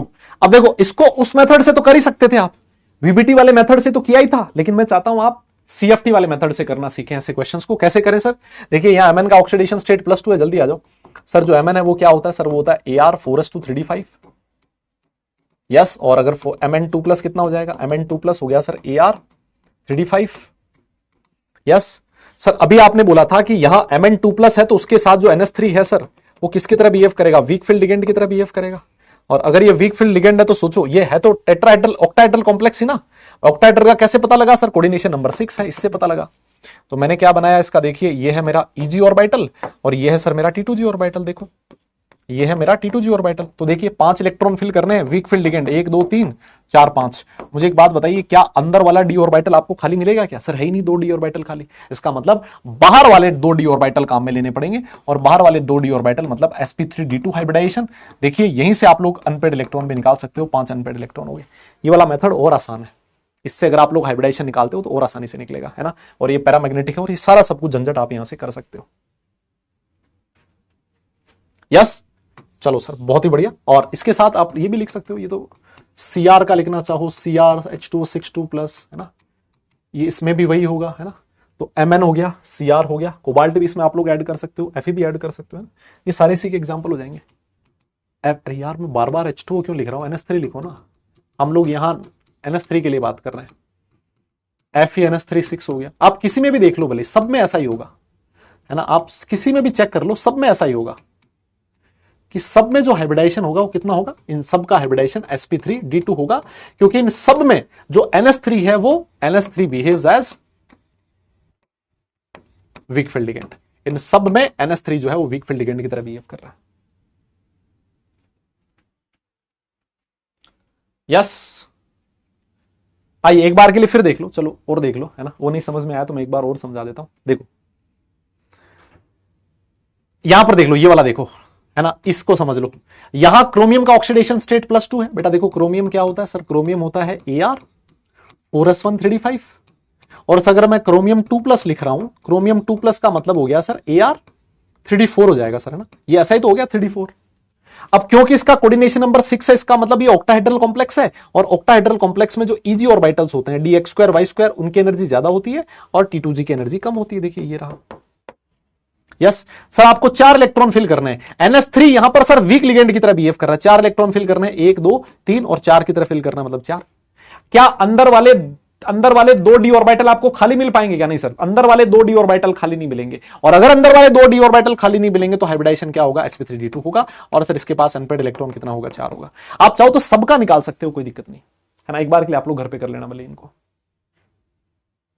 बेटा नोट करो। देखिए नोट हो जाए तो डन लिखो, आगे चलते हैं। बहुत कॉन्सेप्चुअल चीज है। अभी मैं नेक्स्ट वाले जो एग्जांपल्स है वो भी बताऊंगा, नेक्स्ट वाले एक्सेप्शंस भी बताऊंगा। जल्दी करिए, जल्दी करो बेटा।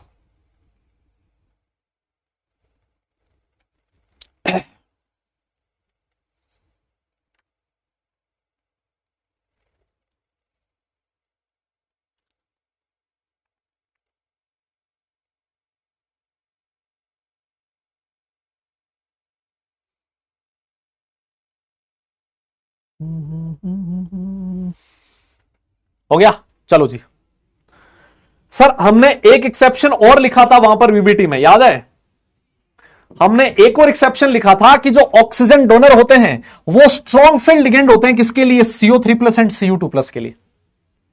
वैसे तो हम लोग ये बोलते हैं कि ऑक्सीजन डोनर लाइक H2O हो गया, है ना, H2O हो गया, ऑक्सलेट हो गया, ये जनरली वीक लिगेंड होते हैं। लेकिन अगर आपको इन दोनों में से कोई मिल जाएगा तो सर ये स्ट्रॉन्ग लिगेंड की तरह बिहेव करेंगे।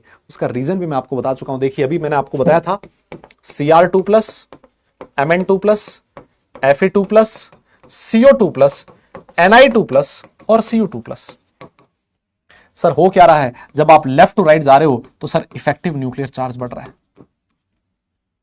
यस और अगर इफेक्टिव न्यूक्लियर चार्ज बढ़ेगा, इसका बहुत ज्यादा हो गया, अगर बहुत ज्यादा हो गया इफेक्टिव न्यूक्लियर चार्ज मतलब इसका डेल्टा ज्यादा होगा। और अगर डेल्टा ज्यादा है तो आपको ऐसा लगेगा कि आपका जो लिगेंड है वो कैसा है, स्ट्रॉन्ग है। लेकिन आज लिगेंड का इफेक्ट नहीं है, मेटल का इफेक्ट है बेटा। लिगेंड वैसे भी वीक था, लेकिन क्योंकि आपका जो मेटल है उसका इफेक्टिव न्यूक्लियर चार्ज ज्यादा है, इस वजह से आपको लगेगा कि लिगेंड जो है वो स्ट्रॉन्गली तरह बिहेव कर रहा है, बिकॉज वो स्प्लिटिंग ज्यादा कर रहा है। CO3+ में भी सेम वही केस है। अभी मैंने आपको बोला था CO2+ और CO3+, जो CO3+ है उसमें इफेक्टिव न्यूक्लियर चार्ज ज्यादा है, और इफेक्टिव न्यूक्लियर चार्ज ज्यादा तो ये डेल्टा भी ज्यादा करेगा, है ना। डेल्टा भी CO3+ के लिए ज्यादा होगा, और इतना ज्यादा होगा कि H2O वीक होते हुए भी इसके लिए किसकी तरह बिहेव करेगा, स्ट्रॉन्ग की तरह बिहेव करेगा। Ni+2 के लिए इसलिए नहीं क्योंकि Ni2+ के लिए फैक्टर इतना इफेक्टिव नहीं है, Ni2+ से ज्यादा है Cu2+। ऐसे तो फिर Na2+ के लिए हो जाएगा, तो फिर बोलोगे CO2+ के लिए क्यों नहीं? फिर CO2+ के लिए हो जाएगा, तुम बोलोगे Fe2+ के लिए क्यों नहीं हुआ ऐसा? और Fe2+ के लिए होगा तो फिर बोलोगे Mn2+ के लिए क्यों नहीं हुआ ऐसा? सब पे सेम इफेक्ट थोड़ी ना होता है, इनके इफेक्टिव न्यूक्लियर चार्ज में डिफरेंस है ना। मेरी बात समझ रहे हो? नहीं, ये बोर्ड में नहीं है भाई, बोर्ड में नहीं है ये चीज। फटाफट से तुम तो एक काम कर दो, CO H2O6 3+, इसका हाइब्रिडाइजेशन बता दो, कोबाल्ट का हाइब्रिडाइजेशन बता दो जल्दी से, फटाफट कर दो ये काम, जल्दी बताओ।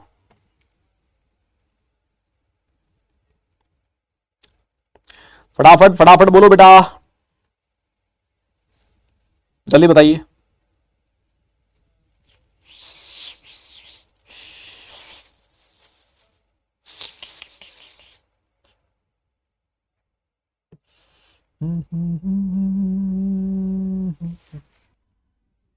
जल्दी बताओ।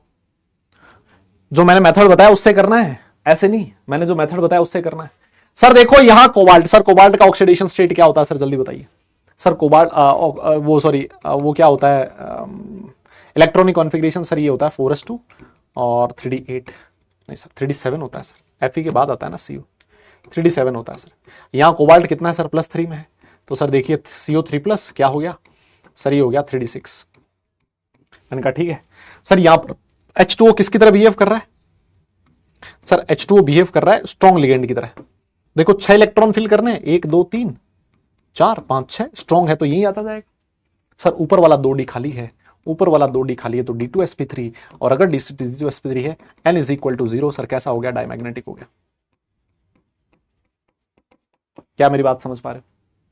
कितना आसान हो गया, वो वाला झंझट करने की जरूरत ही नहीं, उसमें आप बनाते थे कोना डिब्बा डिब्बा, फिर ये पेयरिंग करते थे, यहीं पर पता लग रहा है सब कुछ क्या हो रहा है क्या नहीं हो रहा। यस, इनर ऑर्बिटल ऑब्वियस है, वो बार बार लिखने की जरूरत थोड़ी ना है कि इनर ऑर्बिटल कॉम्प्लेक्स है। अंदर वाला डी ऑर्बिटल काम में आ रहा तो इनर ऑर्बिटल कॉम्प्लेक्स होगा ही सर। यस, मान लो इसी में तुमसे ये पूछ ले COF6 3-, ये बताओ इसका क्या होगा। 3- है, सॉरी, यस 3- है। तो आप बोलोगे सर देखो F- है ना, F- वीक फील्ड लिगेंड है सर, उसको आप स्ट्रॉन्ग नहीं बोल सकते ना, वो F- वीक ही रहेगा। तो आपने CO लिखा AR 4s2 3d7, बताओ, और यहां CO3+ में है तो CO3+ कितना हो गया, AR 3d6। हमारा F- वीक फील्ड लिगेंड है, इसका मतलब सर ये इजी और सर ये T2G। सर आपको कितने इलेक्ट्रॉन फिल करने, 6 फिल करने, देखिए 1 2 3 4 5 और छठा यहां आएगा। सर क्या अंदर वाला डी ऑर्बिटल खाली मिलेगा सर, नहीं मिलेगा, तो बाहर वाला मिलेगा, इसका मतलब sp3d2। बताओ सर कितने अनपेड इलेक्ट्रॉन है, 4 अनपेड इलेक्ट्रॉन है, लो जी काम खत्म हो गया। हाई स्पिन कॉम्प्लेक्स है सर, कोई दिक्कत ही नहीं। बोलो, और सर इनर ऑर्बिटल कॉम्प्लेक्स है, बताओ सर, मिनटों में खेल हो रहा है। देखो आपको ना अभी लग सकता है कि थोड़ा सा कंफ्यूजिंग हो कि सर इतनी सारी इंफॉर्मेशन हमें कैसे याद रहेगी। आप बाकी सब कुछ मेथड से करो, ये जो एडिशनल 2-3 इंफॉर्मेशन है इसी को तो अलग से याद रखना है। नहीं क्या इतना कर सकते हो ना यार आप लोग, बेटा बोलना पड़ेगा, इतना कर सकते हो ना, लेकिन बहुत आसान हो जाएगा आपके लिए, मैं बता रहा हूं तुम्हें, और अच्छे क्वेश्चंस करने में काम आएगा बेटा। इसको नोट करो, डन लिखो, फिर उसके बाद आगे चलते हैं ना। और भी एक्सेप्शंस था, मैं आपको बताता हूं, डन लिखिए इसको, आगे चलते बेटा। क्लास अभी खत्म नहीं करूंगा, है ना, क्लास अभी खत्म नहीं करूंगा, आप लोग इसको लिखें फिर उसके बाद करेंगे।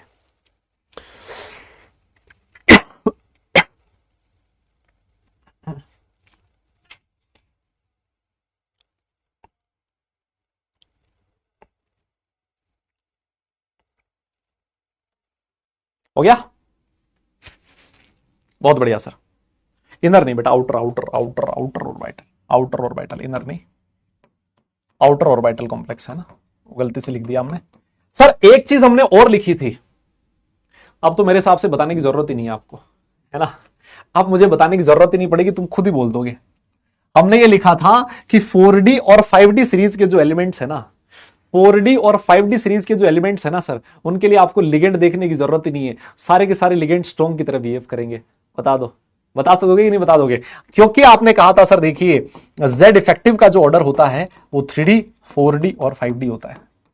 सर ये जो आपके 4D और 5D सीरीज हैं, इनके लिए Z इफेक्टिव बहुत ज्यादा होता है, और Z इफेक्टिव होने की वजह से ज्यादा होने की वजह से सर ये जो मेटल्स होते हैं ये डेल्टा बहुत ज्यादा शो करेंगे सर, स्प्लिटिंग बहुत ज्यादा शो करेंगे, और स्प्लिटिंग ज्यादा शो करेंगे तो इनके साथ कोई सा भी लिगेंड लगा दो, हमेशा स्प्लिटिंग ज्यादा होगी, आपको लगेगा हर लिगेंड ही स्ट्रॉन्ग की तरह बिहेव कर रहा है।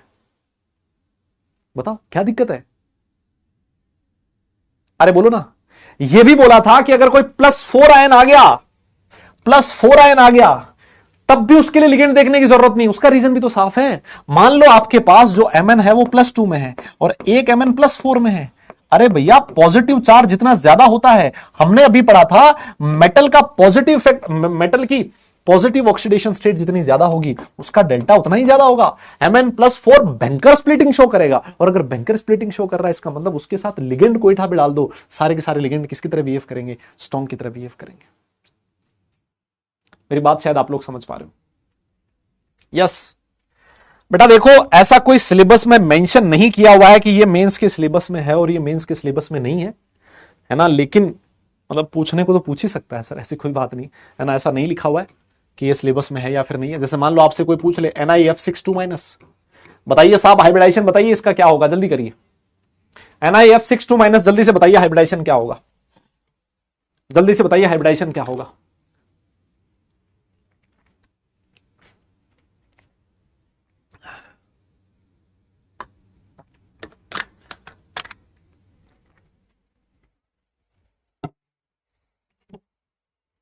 हम्म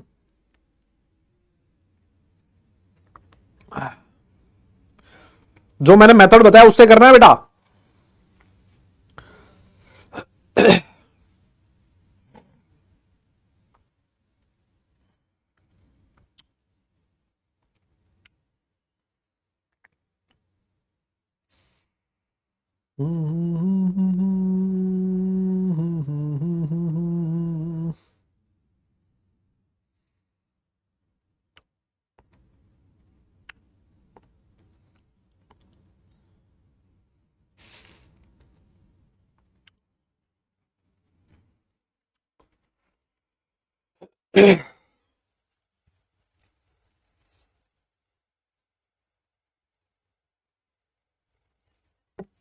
हो गया,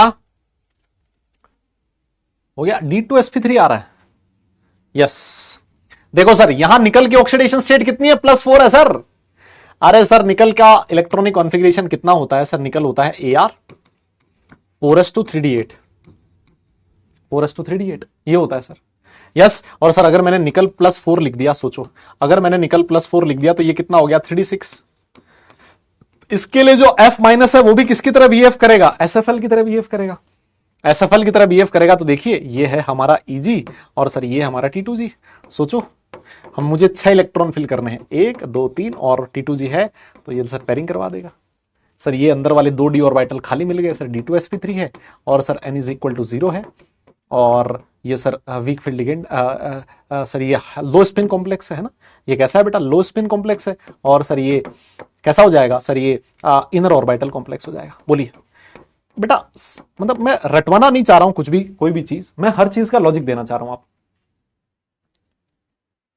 अरे इस पे ऑक्सीडेशन स्टेट +4 है ना, माना ये 3D का है लेकिन ऑक्सीडेशन स्टेट तो +4 है ना, ऑक्सीडेशन स्टेट +4 है बेटा, उसकी वजह से ऐसा हुआ है। ठीक है, उसकी वजह से ऐसा हुआ है। डन है, चले आगे। बहुत ही बढ़िया। यस और देखो, अगर मान लो मैं तुमसे पूछ लूं, क्या पूछ ले साहब?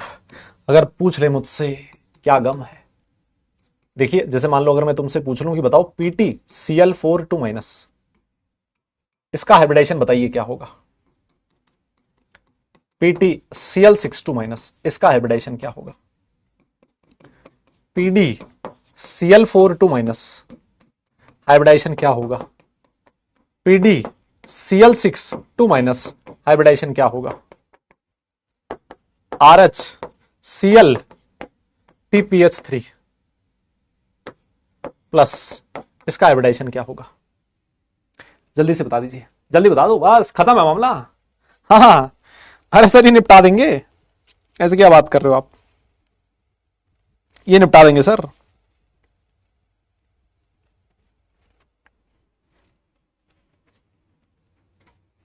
फटाफट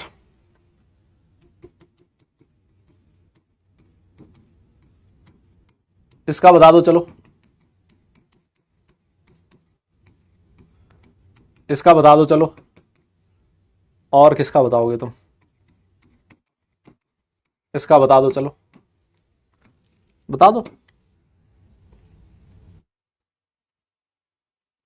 यस हो जाएगा ना, कुछ भी करने की जरूरत नहीं है। मैं कह रहा हूं घर जाना आराम से, मेरी ना मानो अगर तो घर जाना आराम से, सबका इलेक्ट्रॉनिक कॉन्फ़िगरेशन लिख लेना। मैंने बता रखा है तुम इलेक्ट्रॉनिक कॉन्फ़िगरेशन इनमें एक्सेप्शनल होता है, पीटी का एक्सेप्शनल होता है, पीडी का एक्सेप्शनल होता है। आराम से घर जाके इनका इलेक्ट्रॉनिक कॉन्फ़िगरेशन निकाल लेना बोले,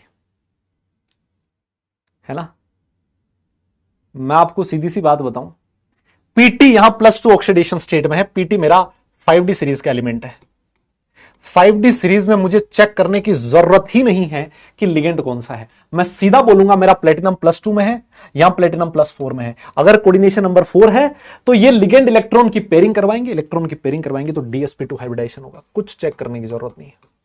यहां पर D2sp3 होगा। यस, यहां PD+2 में है सर, PD मेरा 4D सीरीज का एलिमेंट है।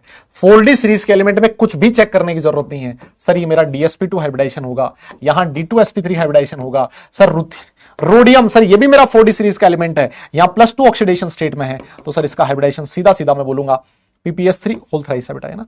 सर इसका कोऑर्डिनेशन नंबर 4 है तो ये DsP2 होगा।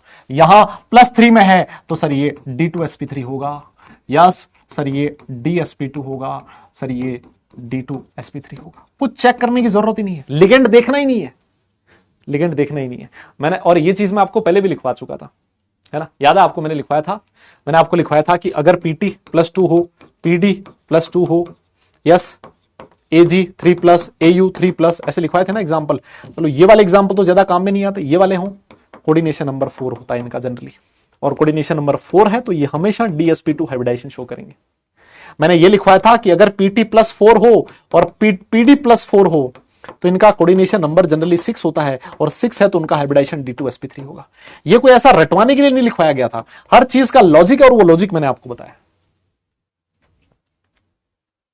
यस, तो एक ही चीज को इतनी बार करवा दिया ना मैंने,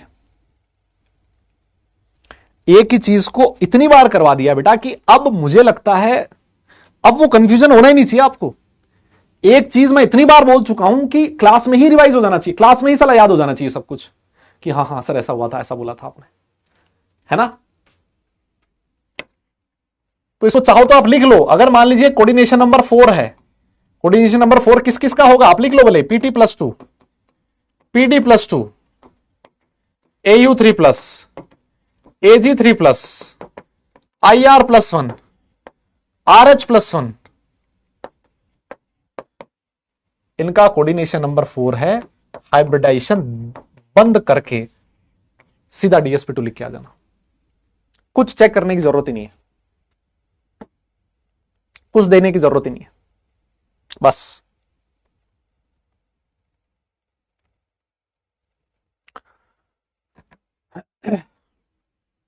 कुछ चेक करने की जरूरत नहीं है। कहीं पर भी अगर ये दिख जाए ना कि ये इस ऑक्सीडेशन स्टेट में है, इस ऑक्सीडेशन स्टेट में है, और +1 चार्ज, ये कोऑर्डिनेशन नंबर 4 है और ये वाली ऑक्सीडेशन स्टेट है, कुछ चेक करने की जरूरत नहीं, सीधा DsP2 लिख के आ जाओ। मैंने शायद यहां प्लस लिख दिया था बेटा, प्लस नहीं आएगा। ये विल्किंसन कैटलिस्ट होता है, याद है तुम्हें? विल्किंसन कैटलिस्ट कई बार पूछा जाता है, बहुत फेमस क्वेश्चन है कि बताइए विल्किंसन कैटलिस्ट में इलेक्ट्रॉनिक कॉन्फ़िगरेशन क्या होगा, उसका हाइब्रिडाइजेशन क्या होगा। बिना देखे DsP2 निपटा दो, ये सीधा लिख के आ जाना, ठीक है, बहुत बढ़िया। मुझे अब नेक्स्ट पढ़ाना है क्रिस्टल फील्ड स्टेबलाइजेशन एनर्जी। देखो बेटा CFT खत्म नहीं हुआ अभी, है ना, CFT अभी और चलेगा। मैं क्रिस्टल फील्ड स्टेबलाइजेशन एनर्जी मुझे ये भी पढ़ाना था, मुझे लग रहा था कि मैं आज पढ़ा दूंगा, लेकिन नहीं पढ़ा पाए, कोई बात नहीं। हमने काफी सारी चीजें सीखी, अच्छी अच्छी चीजें सीखी है ना, और अच्छी अच्छी चीजें हम लोगों ने रिवाइज करी अच्छे से, है ना, और पुरानी चीजों को हमने रिलेट किया। जो हमारे पहले कंफ्यूजन हुआ करता था वो कंफ्यूजन दूर हुआ। देखो मैं आपको बताऊं, इनऑर्गेनिक केमिस्ट्री पढ़ने का जो सबसे अच्छा तरीका है, सुन लो मेरी बात, है ना, इनऑर्गेनिक केमिस्ट्री पढ़ने का जो सबसे अच्छा तरीका है वो क्या है ना। होमवर्क मैं आपको बता देता हूं, आज बेटा मैं DPP नहीं दे पाऊंगा आपको, ना, उसके लिए मैं आपसे क्षमा चाहता हूं, है ना। आज आपको सिर्फ रिवीजन करना है, और ये जो मैंने आपको एग्जांपल दिए ना एक बार के लिए, उनको एक बार के लिए आप लोग होमवर्क में करना है, वो कर लेना है ना, जो क्लास में दिया है वो आप लोग कर लेना, और आप वीबीटी तक ही क्वेश्चन करें, अभी सीएफटी के क्वेश्चन ना करें। जब आप टॉपिक वाइज क्वेश्चन करोगे तो उसमें मॉड्यूल में से ना, पीडब्ल्यू के मॉड्यूल में से अप टू वीबीटी के आप क्वेश्चन कर लेना वाले, है ना, अप टू वीबीटी, है ना, अप टू वीबीटी के क्वेश्चन आप लोग कर सकते हो। सीएफटी के क्वेश्चन अभी मत करना है, क्योंकि अगली क्लास में मैं सीएफटी पूरा करवा दूंगा, फिर आप दिल खोल के क्वेश्चन कर लेना, फिर तुम्हारा मेंस का मन हो, एडवांस का मन हो, कोई भी कर लेना। हाँ, तो मैं कह रहा था कि जो आपको ये इनऑर्गेनिक केमिस्ट्री पढ़ने का जो सबसे अच्छा तरीका है मैं आपको बताऊं, वो क्या तरीका है कि आप बहुत ज्यादा क्वेश्चनिंग मत करो कि इसी के साथ क्यों हुआ, उसके साथ क्यों नहीं हुआ, ऐसे तो सर इसके साथ हो जाएगा तो क्या होगा, उसके साथ हो जाएगा तो क्या होगा, वो हो जाएगा तो नहीं पता क्या होगा। बहुत सारी चीजें डेटा बेस्ड हैं, ये इफेक्ट इसी तक ही काम करता है, इसके बाद ये वाला इफेक्ट नहीं काम करता।